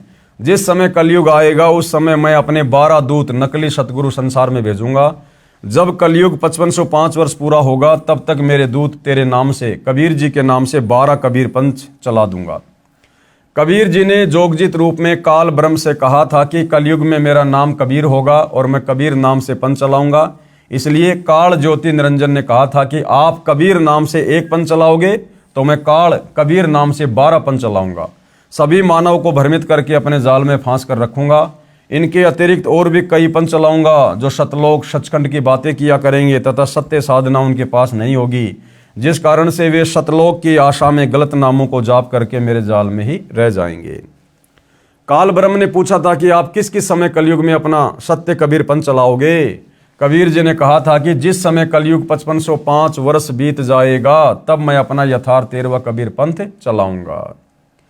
काल ने कहा था कि उस समय से पहले मैं पूरी पृथ्वी के ऊपर शास्त्र विधि त्याग कर, मनमाना आचरण करवाकर, शास्त्र विरुद्ध ज्ञान बताकर झूठे नाम तथा गलत साधना के अभ्यस्त कर दूंगा। जब तेरा 13वां अंश आकर सत्य कबीर पंथ चलाएगा उसकी बात पर कोई विश्वास नहीं करेगा, उल्टे उसके साथ झगड़ा करेंगे। कबीर जी को पता था कि जब कलयुग के 5505 वर्ष पूरे होंगे सन 1997, तब शिक्षा की क्रांति लाई जाएगी, सर्व मानव अक्षर ज्ञान युक्त किया जाएगा। उस समय मेरा दास सर्व धार्मिक ग्रंथों को ठीक से समझकर मानव समाज से रूबरू करेगा। सर्व परमाणु को आंखों देखकर शिक्षित मानव सत्य से परिचित होकर तुरंत मेरे 13वें पंथ में दीक्षा लेगा और पूरा विश्व मेरे द्वारा बताई भक्ति विधि तथा तत्व ज्ञान को हृदय से स्वीकार करके भक्ति करेगा। उस समय पुनः सतयुग जैसा वातावरण होगा। आपसी राग द्वेष, चोरी जारी, लूट ठगी कोई नहीं करेगा, कोई धन संग्रह नहीं करेगा, भक्ति को अधिक महत्व दिया जाएगा। जैसे उस समय उस व्यक्ति को महान माना जा रहा होगा जिसके पास अधिक धन होगा। यानी सन 1997 से पहले, यानी सतगुरु रामपाल जी के 13वें पंथ की शुरुआत से पहले उन लोगों को बहुत ज़्यादा इज्जत वाला माना जाएगा जिसके पास बहुत ज़्यादा धन होगा, बड़ा व्यवसाय होगा, बड़ी बड़ी कोठियां बना रखी होंगी। परंतु 13वें पंथ के प्रारंभ होने के पश्चात उन व्यक्तियों को मूर्ख माना जाएगा और जो भक्ति करेंगे, सामान्य मकान बनाकर रहेंगे, उनको महान, बड़े और सम्मानित व्यक्ति माना जाएगा। प्रमाण के लिए पवित्र कबीर सागर से भिन्न भिन्न अध्यायों से अमृतवाणी, कबीर जी तथा ज्योति निरंजन की वार्ता, अनुराग सागर के पेज नंबर 62 से। धर्मराय ज्योति निरंजन वचन।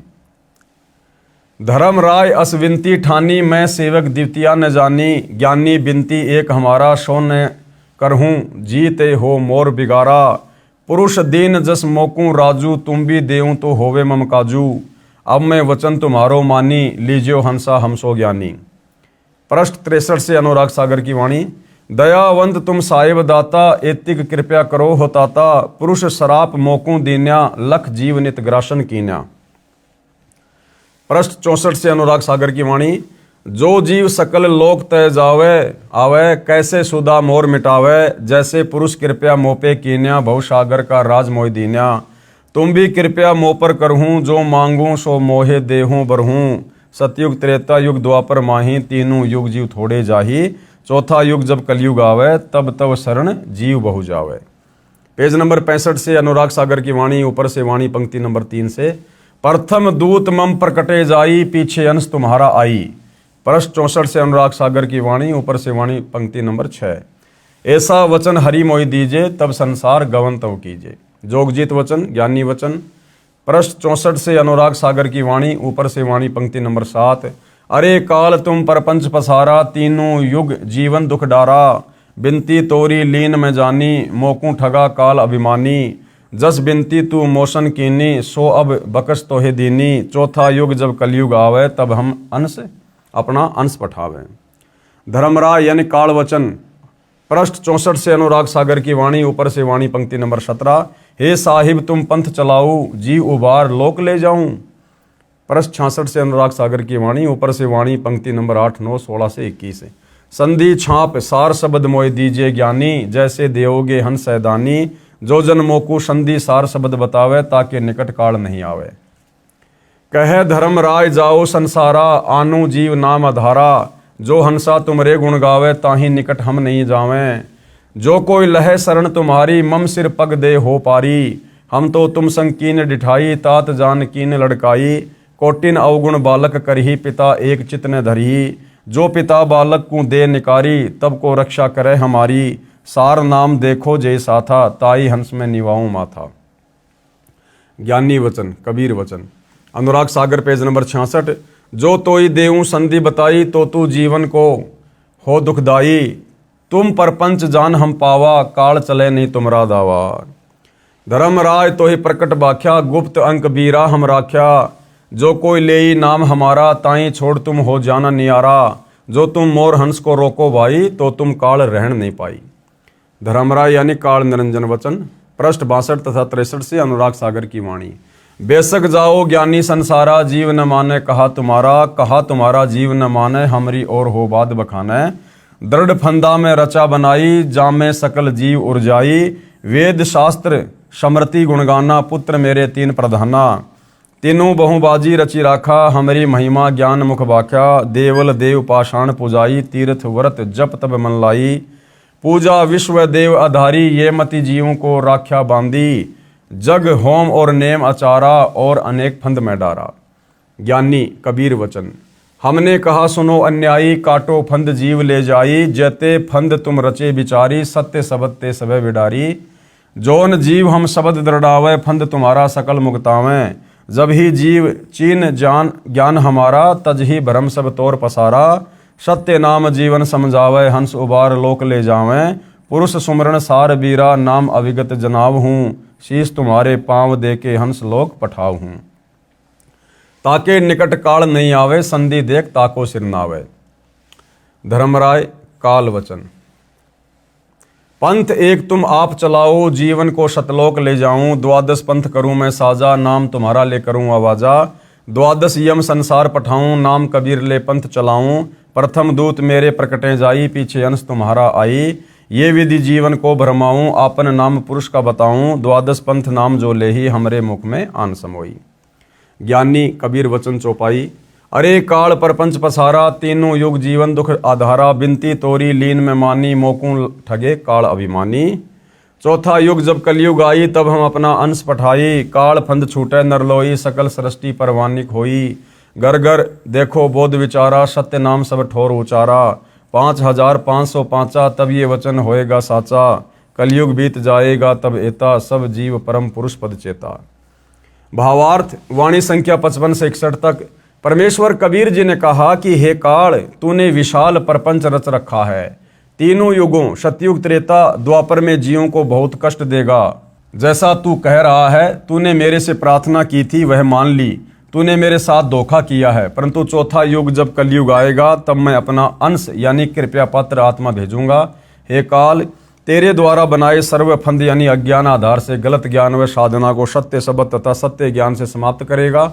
उस समय पूरा विश्व परवानिक यानी उस मेरे संत से दीक्षा लेकर दीक्षित होगा। उस समय तक यानी जब तक कलयुग 5505 वर्ष बीत जाता, सतनाम मूल नाम सार शब्द तथा मूल ज्ञान यानी तत्व ज्ञान प्रकट नहीं करना है। परंतु जब कलयुग 5505 वर्ष पूरा हो जाएगा, तब घर घर में मेरे आध्यात्मिक ज्ञान की चर्चा हुआ करेगी और सतनाम सार शब्द को सब उपदेशियों को प्रदान किया जाएगा। ये जो बात मैं कह रहा हूँ, ये मेरे वचन उस समय सत्य साबित होंगे जब कलयुग के 5505 वर्ष पूरे हो जाएंगे। जब कलयुग इतने वर्ष बीत जाएगा तब सभी मानव प्राणी परम पुरुष यानी सत्य पुरुष के पद अर्थात उस परम पद के जानकार हो जाएंगे, जिसके विषय में गीता अध्याय 15 श्लोक 4 में कहा है कि तत्वदर्शी संत के प्राप्त होने के पश्चात परमेश्वर के उस परम पद की खोज करनी चाहिए जहां जाने के पश्चात साधक लौटकर संसार में कभी नहीं आते। जिस परमेश्वर ने संसार रूपी वृक्ष का विस्तार किया है अर्थात जिस परमेश्वर ने सृष्टि की रचना की है उस परमेश्वर की भक्ति करो। उपरोक्त वाणी का भावार्थ है कि उस समय उस परमेश्वर के पद यानी सतलोक के विषय में सबको पूर्ण ज्ञान होगा, यानी सतलोक के विषय में। सवसम वेद बोध पेज नंबर 170 अथ सवसम वेद की स्फुट वार्ता चौपाई। 1,80,000 पीर पैगंबर और अवतारा, सो सब आही निरंजन वंशा, तन धरी धरी करे निज पिता प्रशंसा। 10 अवतार निरंजन केरे, राम कृष्ण सब आही बडेरे, इनसे बड़ा ज्योति निरंजन सोई, या में फेर बदल नहीं कोई। भावार्थ, परमेश्वर कबीर जी ने बताया कि बाबा आदम से लेकर हजरत मोहम्मद तक कुल 1,80,000 पैगंबर हुए हैं तथा 10 अवतार जो हिंदू मानते हैं ये सब काल के भेजे आए हैं। इन सब ने काल ब्रह्म की भक्ति का प्रचार किया है। जो 10 अवतार हैं इन 10 अवतारों में राम तथा कृष्ण प्रमुख हैं। ये सब काल जो इनका पिता है इनकी महिमा बनाकर सभी जीवों को भ्रमित करके काल साधना दृढ़ कर गए हैं। इस सब का मुखिया ज्योति निरंजन काल यानी ये ब्रह्म है। कबीर सागर में सवसम वेद बोध पेज नंबर 171 सत्य कबीर वचन दोहे। 5,000 और 500 जब कलयुग बीत जाए, महापुरुष फरमान तब जग तारण को आए। हिंदू तुर्क आदि सबे जेते जीव जिहान, सत्य नाम की साख गहें पावे पद निर्वाण। यथा सरितगण आप ही मिले सिंधु में धाय, सत्य सुकृत के मध्य तिमि सब ही पंथ समाये।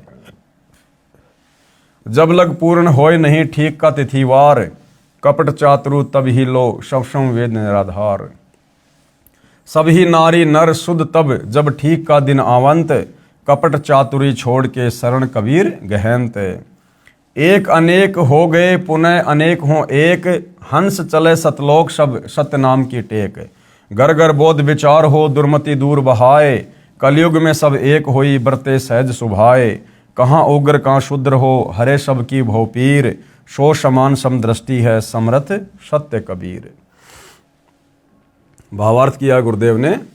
परमेश्वर कबीर जी ने बताया है कि हे धर्मदास, मैंने ज्योति निरंजन यानी काल ब्रह्म से भी कहा था, अब आपको भी बता रहा हूं। सवसम वेद बोध की वाणी संख्या 66 से 74 का सरलार्थ। जिस समय कलयुग 5,505 वर्ष बीत जाएगा तब तक एक महापुरुष विश्व को पार करने के लिए आएगा। हिंदू मुसलमान आदि आदि जितने भी पंथ तब तक बनेंगे और जितने जीव संसार में हैं वे मानव शरीर प्राप्त करके उस महापुरुष से सतनाम लेकर सत्य नाम की शक्ति से मोक्ष प्राप्त करेंगे। वह महापुरुष जो सत्य कबीर पंथ चलाएगा उस 13वें पंथ में सब पंथ स्वतः ऐसे तीव्र गति से समा जाएंगे जैसे भिन्न भिन्न नदियां अपने आप निर्बाध दौड़कर समुद्र में गिर जाती हैं, उनको कोई रोक नहीं पाता। ऐसे उस 13वें पंथ में सब पंथ शीघ्रता से मिलकर एक पंथ बन जाएगा। परंतु जब तक ठीक का समय नहीं आएगा यानी कलयुग 5,505 वर्ष पूरे नहीं करता तब तक मैं जो ये ज्ञान सवसम वेद में बोल रहा हूँ आप लिख रहे हो निराधार लगेगा। जिस समय वह निर्धारित समय आएगा उस समय स्त्री पुरुष उच्च विचारों तथा शुद्ध आचरण के होकर कपट व्यर्थ की चतुराई त्याग कर मेरी कबीर जी की शरण ग्रहण करेंगे। परमात्मा से लाभ लेने के लिए एक मानव धर्म से अनेक पंथ धार्मिक समुदाय बन गए हैं। वे सब पुनः एक हो जाएंगे। सब हंस यानी निर्विकार भगत आत्माएं सत्य नाम की शक्ति से सतलोक चले जाएंगे। मेरे अध्यात्म ज्ञान की चर्चा घर घर में होगी जिस कारण से सबकी दुर्मति समाप्त हो जाएगी। कलयुग में फिर एक होकर सहज बर्ताव करेंगे यानी शांति पूर्वक जीवन जिएंगे। कहाँ उग्र अर्थात चाहे डाकू लुटेरा कसाई हो, चाहे शूद्र अन्य बुराई करने वाला नीच होगा। परमात्मा सत्य भक्ति करने वालों की भवपीर यानी सांसारिक कष्ट हरेगा यानी दूर करेगा। सत्य साधना से सबकी भवपीर यानी सांसारिक कष्ट समाप्त हो जाएंगे और उस 13वें पंथ का प्रवर्तक सबको समान दृष्टि से देखेगा अर्थात ऊंच नीच में भेदभाव नहीं करेगा। वह समरथ सत्य कबीर ही होगा। 13वें पंथ को चलाने वाला कौन होगा? स्वयं कबीर भगवान। तो सतगुरु रामपाल जी कौन है? आप जी विचार कर सकते हैं। मम संत मुझे ही जान मेरा ही स्वरूपम। आगे सवाल किया है प्रश्न, वह 13वां पंथ कौन सा है, उसका प्रवर्तक कौन है? वह 13वां पंथ यथार्थ सत कबीर है। उसके प्रवर्तक स्वयं कबीर परमेश्वर जी हैं। उस 13वें पंथ को चलाने वाले कौन है? स्वयं कबीर परमेश्वर। और यहाँ क्या लिखा है? वह समर्थ सत्य कबीर ही होगा जो 13वां पंथ चलाएगा। तो सतगुरु रामपाल जी कौन है भाई और बहनों? ज़्यादा बताने की आवश्यकता नहीं है। वर्तमान में उसका संचालन उनका गुलाम रामपाल दास पुत्र स्वामी रामदेवानंद जी महाराज है। यहाँ गुरुदेव अपने आप को छुपा रहे हैं। आध्यात्मिक दृष्टि से गुरुजी पिता माने जाते हैं और आत्मा का पोषण करते हैं। प्रमाण: वैसे तो संत धर्मदास जी की वंश परंपरा वाले महंतों से जुड़े श्रद्धालुओं ने अज्ञानतावश 13वां पंथ और संचालक धर्मदास की बिंद यानी परिवार की धारा वालों को सिद्ध करने की कुचेष्टा की है, परंतु हाथी के वस्त्रों को भैंसे पर डालकर कोई कहे कि देखो ये वस्त्र भैंसे का है, बुद्धिमान तो तुरंत समझ जाते हैं कि ये भैंसे का वस्त्र नहीं है, ये तो भैंसे से कई गुना लंबे चौड़े पशु का है, भले ही ये न बता सकें कि ये हाथी का है। उदाहरण: पवित्र कबीर सागर के अध्याय कबीर चरित्र बोध के पेज नंबर 1834-1835 पर लिखा है, शास्त्र अनुकूल भक्ति से हुए भक्तों को लाभ। अब सतगुरु रामपाल जी से सत भक्ति प्राप्त करके जिन जिन आत्माओं को लाभ प्राप्त हुए हैं उन भगत भाई बहनों के कुछ अनुभव हैं जो यहाँ इस पुस्तक में लिखे हुए हैं। शास्त्र विरुद्ध साधना से छुटकारा। मैं भगत हेमचंद दास सोलन हिमाचल प्रदेश का रहने वाला हूँ। पहले मैं अपने गांव में महाकाली मंदिर में पुजारी रहा। 25 वर्ष से वहाँ पुजारी का काम करता था। भजन कीर्तन और जो भी पूजाएं मंदिर में होती थी सभी किया करता था। पितृ पूजा, श्राद्ध निकालना, शिव जी को जल चढ़ाना आदि क्रियाएं करता था। लेकिन फिर भी हम दुखी रहते थे। मेरी पत्नी को पैरालाइसिस थी, घर की आर्थिक स्थिति भी ठीक नहीं थी। सन 2005-2006 में संत रामपाल जी महाराज के कुछ लेख अखबारों में आते थे। मैं उन्हें समझ नहीं पाया, परंतु मैं इस तरह के धार्मिक कागजों को संभाल कर रख लेता था। कुछ समय पश्चात जैसे ही रद्दी से वो कागज मिले मैं उसे पढ़ने बैठ गया और पढ़ते पढ़ते मेरे दिल में ठेस सी लगी कि ये ज्ञान कहाँ छिपा हुआ था। फिर मैंने उसमें आश्रम के फ़ोन नंबर देखे और पुस्तक मंगवाई। उसमें जब मैंने ज्ञान पढ़ा तो मैं हैरान रह गया, पैरों तले की ज़मीन खिसक गई, क्योंकि मंदिर में पुजारी होने के बावजूद मैंने ऐसा नया ज्ञान कभी भी नहीं सुना था। मैं पहले मानता रहा कि ब्रह्मा विष्णु और शिव जी से ऊपर कोई नहीं है, परमात्मा निराकार है। संत रामपाल जी महाराज की पुस्तकों से ज्ञान हुआ कि परमात्मा साकार है, कबीर जी पूर्ण परमात्मा है।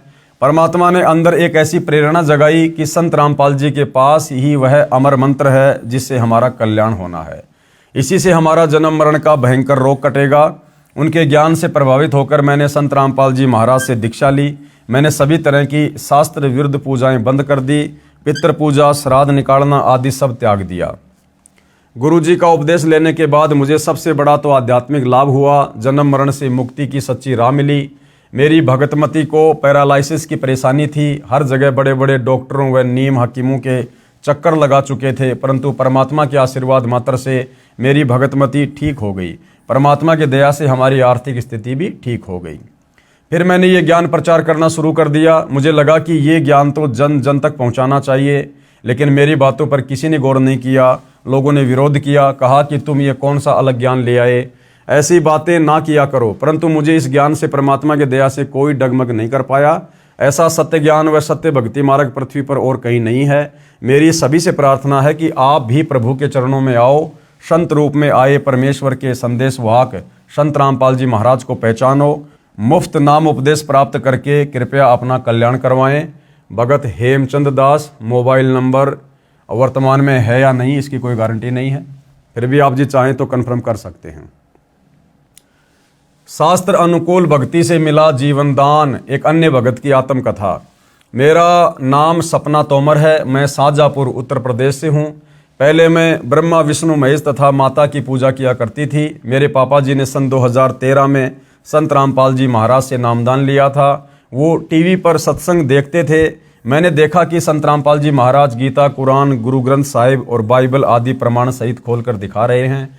संत रामपाल जी महाराज गीता जी का वर्णन बता रहे थे कि ब्रह्मा विष्णु महेश से ऊपर भी कोई भक्ति है, वास्तविक मंत्र तो अन्य ही हैं। मेरे पापा ने मुझे बताया कि बेटा संत रामपाल जी महाराज पूर्ण परमात्मा हैं, परमात्मा कबीर साहिब के अवतार हैं, उनसे दीक्षा ले लो।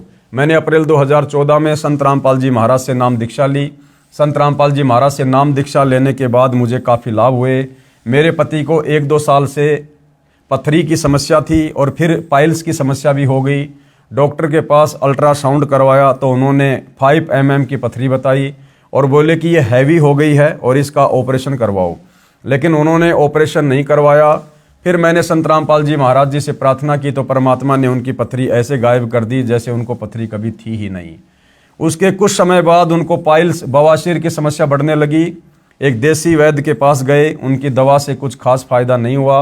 वो उठ बैठ व चल भी नहीं पाते, उनको पकड़ कर ले जाना पड़ता था। वॉशरूम ले जाने में भी दिक्कत होती थी, वो बड़ी समस्या से गुजर रहे थे। तब मैंने संत रामपाल जी महाराज जी से प्रार्थना लगाई कि परमात्मा ऐसे ऐसे मेरे पति को समस्या है, परमात्मा दया करना। संत रामपाल जी महाराज ने बोला कि परमात्मा दया करेंगे, आप भक्ति करो। उन्होंने संत रामपाल जी महाराज जी के द्वारा दी हुई भक्ति की, जिससे उनकी बीमारी छूमंत्र हो गई। एक और दया मेरे पति पर संत रामपाल जी महाराज जी ने की। एक बार उनको डेंगू हो गया था, हमने उनको दिल्ली के GTB हॉस्पिटल में एडमिट करवाया। ये 23 अक्टूबर 2018 की बात है। वहाँ वो 2 दिन एडमिट रहे। उस समय अस्पताल में उनका खास उपचार नहीं हो पाया, जिससे उनकी हालत और ख़राब होती चली गई। मेरे ससुराल वालों ने बोला कि तू जब से घर में आई है और जो भक्ति कर रही है, तब से आए दिन घर में बीमारियां घेरे पड़ी हैं और तेरी वजह से सब कुछ हो रहा है। मैं संत रामपाल जी महाराज जी के सामने रोने लगी कि परमात्मा, आज ये लोग ऐसा कह रहे हैं क्योंकि इन्हें नहीं पता कि आप परमात्मा आए हैं, लेकिन अभी परमात्मा मेरी परीक्षा ले रहे हैं कि कहीं मैं डगमग ना हो जाऊं। मेरे पति को फिर दूसरे अस्पताल स्टीफन में एडमिट करवा दिया। वहाँ पर उनके प्लेट्स नहीं बढ़ रहे थे, उन्हें बहुत सारे ट्रीटमेंट दिए, लेकिन उन्हें कोई फ़ायदा नहीं हुआ। एक दिन मैं अपनी बेटी के साथ उनसे हॉस्पिटल में मिलने गई, लेकिन उनका मुंह नहीं खुल रहा था। उनके दोनों दांत आपस में टकराते थे, उनकी एक उंगली भी मुंह में नहीं जाती थी और वो बोल भी नहीं पा रहे थे। तब मैंने संत रामपाल जी महाराज का अमृत जल जो हमें मिलता है वो उनके मुंह में डाला। उसके कुछ ही क्षण बाद उनका मुंह अपने आप खुलने लगा और वो मुझसे बात करने लगे। लेकिन भाई और बहनों, ध्यान रखना, हमने अमृत जल ऐसे किसी भी अनुपदेशी व्यक्ति को नहीं देना है। ये उस बहन की गलती थी, वो नादान थी, अनजान थी, उसे मालिक की मर्यादा का नहीं पता था। लेकिन आप और हमने अमृत जल और जो प्रसाद हमें मिलता है वो हमने किसी भी अनुपदेशी व्यक्ति को इस प्रकार से बिना गुरु आज्ञा के नहीं देना है। पहले उसको नाम दिलाओ, नाम दिलाने के बाद ही वो व्यक्ति उन चीज़ों को ग्रहण करने का अधिकारी होता है। हाँ, यदि जैसे घर में कोई छोटा बच्चा है 3 साल से कम उम्र का, यदि उसको ऐसी कोई प्रॉब्लम हो जाती है तो घर में दरबार में परमात्मा को दंडवत करके आज्ञा लेके आप 3 साल तक के बच्चे को चरणामृत और प्रसाद दे सकते हैं। जैसे बच्चा 3 साल का हो जाए फिर उसको आपने परमात्मा से जोड़ना ही पड़ेगा। उसके बाद फिर वो उन सब चीज़ों को लेने का अधिकारी होगा। उसके बाद वो मुझसे बात करने लगे। मुझे वहाँ रोना आ गया कि परमात्मा, मुझे तो विश्वास है, लेकिन मैं अपने ससुराल वालों को कैसे विश्वास दिलाऊं कि परमात्मा इतना बड़ा चमत्कार कर सकते हैं। फिर उनकी रीढ़ की हड्डी का पानी निकाल कर टेस्ट के लिए भेजा तो डॉक्टर ने बताया कि इनको ब्लड कैंसर है। ब्लड कैंसर का नाम सुनकर सबके होश उड़ गए कि अब तो ये नहीं बचेंगे। लेकिन मुझे संत रामपाल जी महाराज जी पर पूरा विश्वास था। परमात्मा सत्संग में बताते हैं कि जो स्त्री सतगुरु रामपाल जी महाराज पूर्ण परमात्मा की भक्ति करती है वो कभी विधवा नहीं होती, और जो माता पिता पूर्ण परमात्मा की भक्ति करते हैं उनके सामने उनके बच्चों की मौत नहीं होती। वो स्टीफन अस्पताल में 1.5 महीने एडमिट रहे, फिर संजय गांधी हॉस्पिटल में रेफर कर दिया। उनका वहाँ ब्लड कैंसर का ट्रीटमेंट चला और 15-16 लाख उनके इलाज में लग गए। फिर एक दिन मेरे पति का शाम को फ़ोन आया और उन्होंने मुझसे कहा कि मैं अब नहीं बचूंगा, तू प्रार्थना कर लेना जो तुझे करना है। मेरे ससुराल वालों ने बोला कि तू संत रामपाल जी महाराज की भक्ति कर रही है जिससे हमारे लड़के की यह हालत हुई है। मेरी एक मौसी सास है, उन्होंने कहा कि अब तुम हनुमान चालीसा का पाठ करना शुरू कर दे। मैंने कहा कि मैं संत रामपाल जी महाराज जी की शरण में हूँ, मैं अंतिम श्वास तक उनकी भक्ति करूँगी, कोई दूसरी पूजा नहीं करूँगी। मैंने ये दृढ़ कर लिया था कि करेंगे तो संत रामपाल जी महाराज ही मेरे पति को ठीक करेंगे, नहीं तो दुनिया की कोई ताकत उनको ठीक नहीं कर सकती। मुझ पर दबाव पड़ रहा था, मैं घर में अकेली पड़ गई थी, मैं दुखी हो गई थी। शाम को मैंने गुरुजी के चरणों में दीपक जलाया। उस समय बच्चा मेरी गोद में था। मैंने संत रामपाल जी महाराज जी को दंडवत प्रणाम किया और मेरे बच्चे को भी करवाया। दंडवत प्रणाम करने के बाद मैंने परमात्मा से प्रार्थना की कि आप अगर समर्थ परमात्मा हैं तो मेरा विश्वास मत टूटने देना। और ये लोग जो मुझे ताना मार रहे हैं और मुझे इतना सब कुछ कह रहे हैं, उसके बावजूद ऐसा कर देना कि इनकी बोलती बंद हो जाए। हालांकि भाइयों और बहनों, ये कहना भी हमारी ज्ञानहीनता ही होती है। ये परमात्मा से इस प्रकार का वायदा करना, इस प्रकार की बातें बोलना कि आप समर्थ परमात्मा हो तो ये कर देना, वो कर देना, ये भी हमारे ज्ञान की कमी होती है। हमें गुरुदेव भगवान ने जो भक्ति दी है, विश्वास के साथ मर्यादा में रह के सिर्फ भक्ति करनी है। बाकी वो अंतर्यामी है, जानी जान है। क्या हमारे हित में है, क्या हमारे हित में नहीं है, वो परमात्मा जानते हैं। वो जैसा करेंगे उचित ही करेंगे। तब संत रामपाल जी महाराज ने हमारे साथ ऐसा चमत्कार किया कि उनकी 2-3 दिन बाद जो ब्लड कैंसर की फिर से रिपोर्ट करवाई तो वो नेगेटिव आई। संत रामपाल जी महाराज ने उनका कैंसर ख़त्म कर दिया। अब वो प्लेट्स घटी हुई थी, वो रिपोर्ट भी एकदम नॉर्मल आई। आज मेरे पति एकदम स्वस्थ हैं और परमात्मा की भक्ति कर रहे हैं। एक दिन मेरे पति अपनी जांच करवाने के लिए अस्पताल जा रहे थे। वो मेट्रो में बैठे हुए थे, उनकी हार्ट बीट 230 हो गई थी। मेरे पास उनका फ़ोन आया कि मैं अब नहीं बचूंगा। मैंने कहा कोई बात नहीं, आपको संत रामपाल जी महाराज ने जो सतनाम दिया है उसका सुमरण करो। वे जैसे तैसे हॉस्पिटल पहुंच गए और जांच करवाई। डॉक्टर ने कहा कि आपका हार्ट का ऑपरेशन होगा, आपको दिल में एक तरंग की जगह 2 निकल रही हैं, दूसरी वाली बंद करनी पड़ेगी। संत रामपाल जी महाराज से आज्ञा लेकर हमने ऑपरेशन करवाया, जो कि सफल हुआ और मेरे पति बिल्कुल ठीक हो गए। हालांकि भाइयों और बहनों, अगर उसका पति उपदेश लेने के बाद में मर्यादा में रहकर भक्ति करता तो उनको फिर दोबारा से ऑपरेशन करवाने की जरूरत नहीं थी। भाई, जो परमात्मा ब्लड कैंसर को समाप्त कर सकता है, क्या वो उस तरंग को नहीं हटा सकता? तो परमात्मा जो चाहे सो कर सकता है। लेकिन इस बहन का पति नाम लेने के बाद भी मर्यादा में रहकर विश्वास के साथ भक्ति पर नहीं लगा हुआ था, जिस कारण से इनके ऑपरेशन की नौबत बनी। एक बार मेरे पति को संत रामपाल जी महाराज ने जीवन दान दिया। मेरे पति जब हॉस्पिटल में थे तो काल के दूत उन्हें लेने आ गए, यानी सूक्ष्म रूप में। रात का समय था और उनकी पल्स चलनी बंद हो गई थी। पूरे हॉस्पिटल में कोहराम मच गया और मेरे भगत जी को भी पता नहीं चला कि हुआ क्या। परंतु थोड़ी देर बाद उनकी पल्स वापस आ गई। तब डॉक्टर भी आश्चर्यचकित हो गए कि ये हुआ क्या, एक इंसान मरने के बाद कैसे जिंदा हो गया। जब मैं हॉस्पिटल में उनसे मिलने गई तो मैंने आसपास के लोगों को बताया कि मैं संत रामपाल जी महाराज की शरण में हूँ और उन्होंने ही मेरे पति को जीवन दान दिया है। आज मेरे पति बिल्कुल स्वस्थ हैं। संत रामपाल जी महाराज की हमारे ऊपर दया है। आज मैं बहुत ही ज़्यादा गर्व महसूस करती हूँ कि संत रामपाल जी महाराज की शरण में हूँ और आजीवन उनकी भक्ति करती रहूँगी। संत रामपाल जी महाराज प्रमाणित और शास्त्र अनुकूल भक्ति साधना बताते हैं। उनके द्वारा बताई गई भक्ति करने से सांसारिक सुख परमात्मा आपको देंगे। मैं मानव समाज से प्रार्थना करना चाहूँगी कि वो इधर उधर ना भटके और संत रामपाल जी महाराज की शरण में आए। संत रामपाल जी महाराज स्वयं परमात्मा के रूप में इस धरती पर बरवाला हिसार आए हुए हैं। हर शहर में आज संत रामपाल जी महाराज के नामदान केंद्र खुले हुए हैं। जहाँ नामदान की सुविधा है, आप वहाँ जाकर नामदान ले सकते हैं और अपना कल्याण करवा सकते हैं। भगतमती सपना तोमर, शाहजहाँपुर, उत्तर प्रदेश। संपर्क सूत्र इतने। उपरोक्त कुछ भगत आत्माओं की आत्मकथाएं आपने पढ़ी। ऐसे ऐसे भगत अनेकों हैं जो अपनी आत्मकथा पुस्तकों में लिखवाना चाहते हैं, परंतु यहाँ स्थान के अभाव के कारण हम कुछ एक भक्तों की आत्मकथा लिख पाए। यदि सभी भक्तों की आत्मकथा हम लिखने बैठ जाएं तो शायद सैकड़ों पुस्तकें छप जाएंगी। इसलिए समझदार व्यक्ति को संकेत ही पर्याप्त होता है। अगर आप अन्य कुछ भक्तों के अनुभव और सत्संग वीडियो में देखना चाहते हैं तो हमारी वेबसाइट एप्लीकेशन संत रामपाल जी महाराज पर देख व सुन सकते हैं। और भाइयों और बहनों,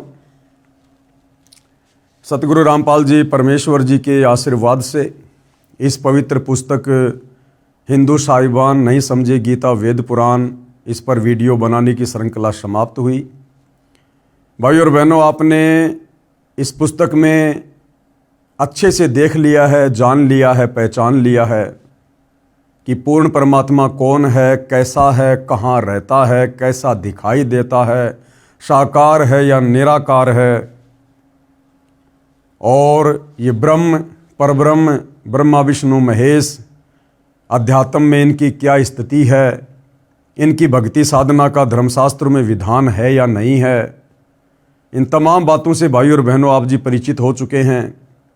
साथ में हमारे पवित्र चारों वेदों में, श्रीमद् भगवद गीता जी में, पुराणों में, शास्त्र अनुकूल सत भक्ति के विषय में कहाँ कहाँ क्या क्या लिखा हुआ है, साथ में जितनी भी शास्त्र विरुद्ध साधनाएं हैं, तीर्थ हैं, धाम है, मंदिर, मस्जिद, चर्च, गुरुद्वारे, अन्य प्रकार के व्रत, जप, तप, पाखंड पूजा, श्राद्ध, पितृ पूजा, प्रेत पूजा, इन सभी शास्त्र विरुद्ध साधनाओं के विषय में भी आपको पूज्य गुरुदेव भगवान ने इस पुस्तक के माध्यम से परिचित करवा दिया है।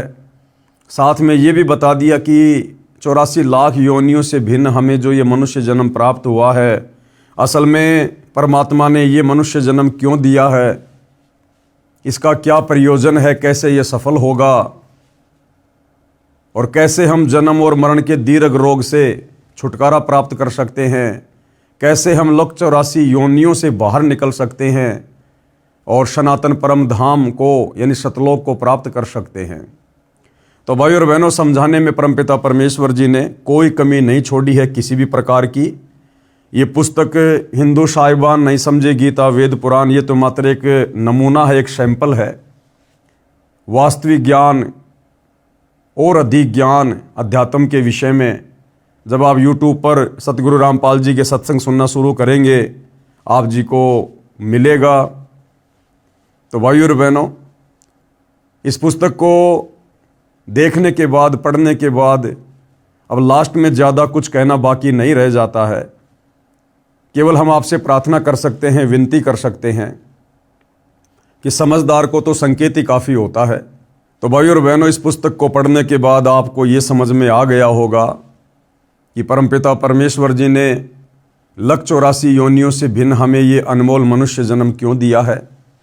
ये मनुष्य जन्म केवल शास्त्र अनुकूल सत भक्ति करके सच्चे सतगुरु से उपदेश लेकर मोक्ष प्राप्ति के लिए मिलता है।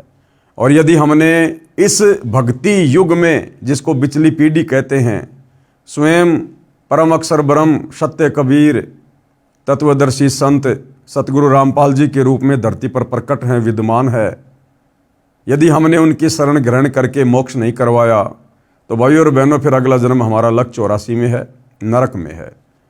तो समझदार को संकेत ही काफ़ी होता है, ज़्यादा कहना दास उचित नहीं समझता, क्योंकि इस पुस्तक ने सब कुछ समझा दिया है। तो भाई और बहनों, गुरुदेव भगवान के आशीर्वाद से इस पवित्र पुस्तक हिंदू साहिबान नहीं समझे गीता वेद पुराण पर वीडियो बनाने की श्रृंखला समाप्त हुई।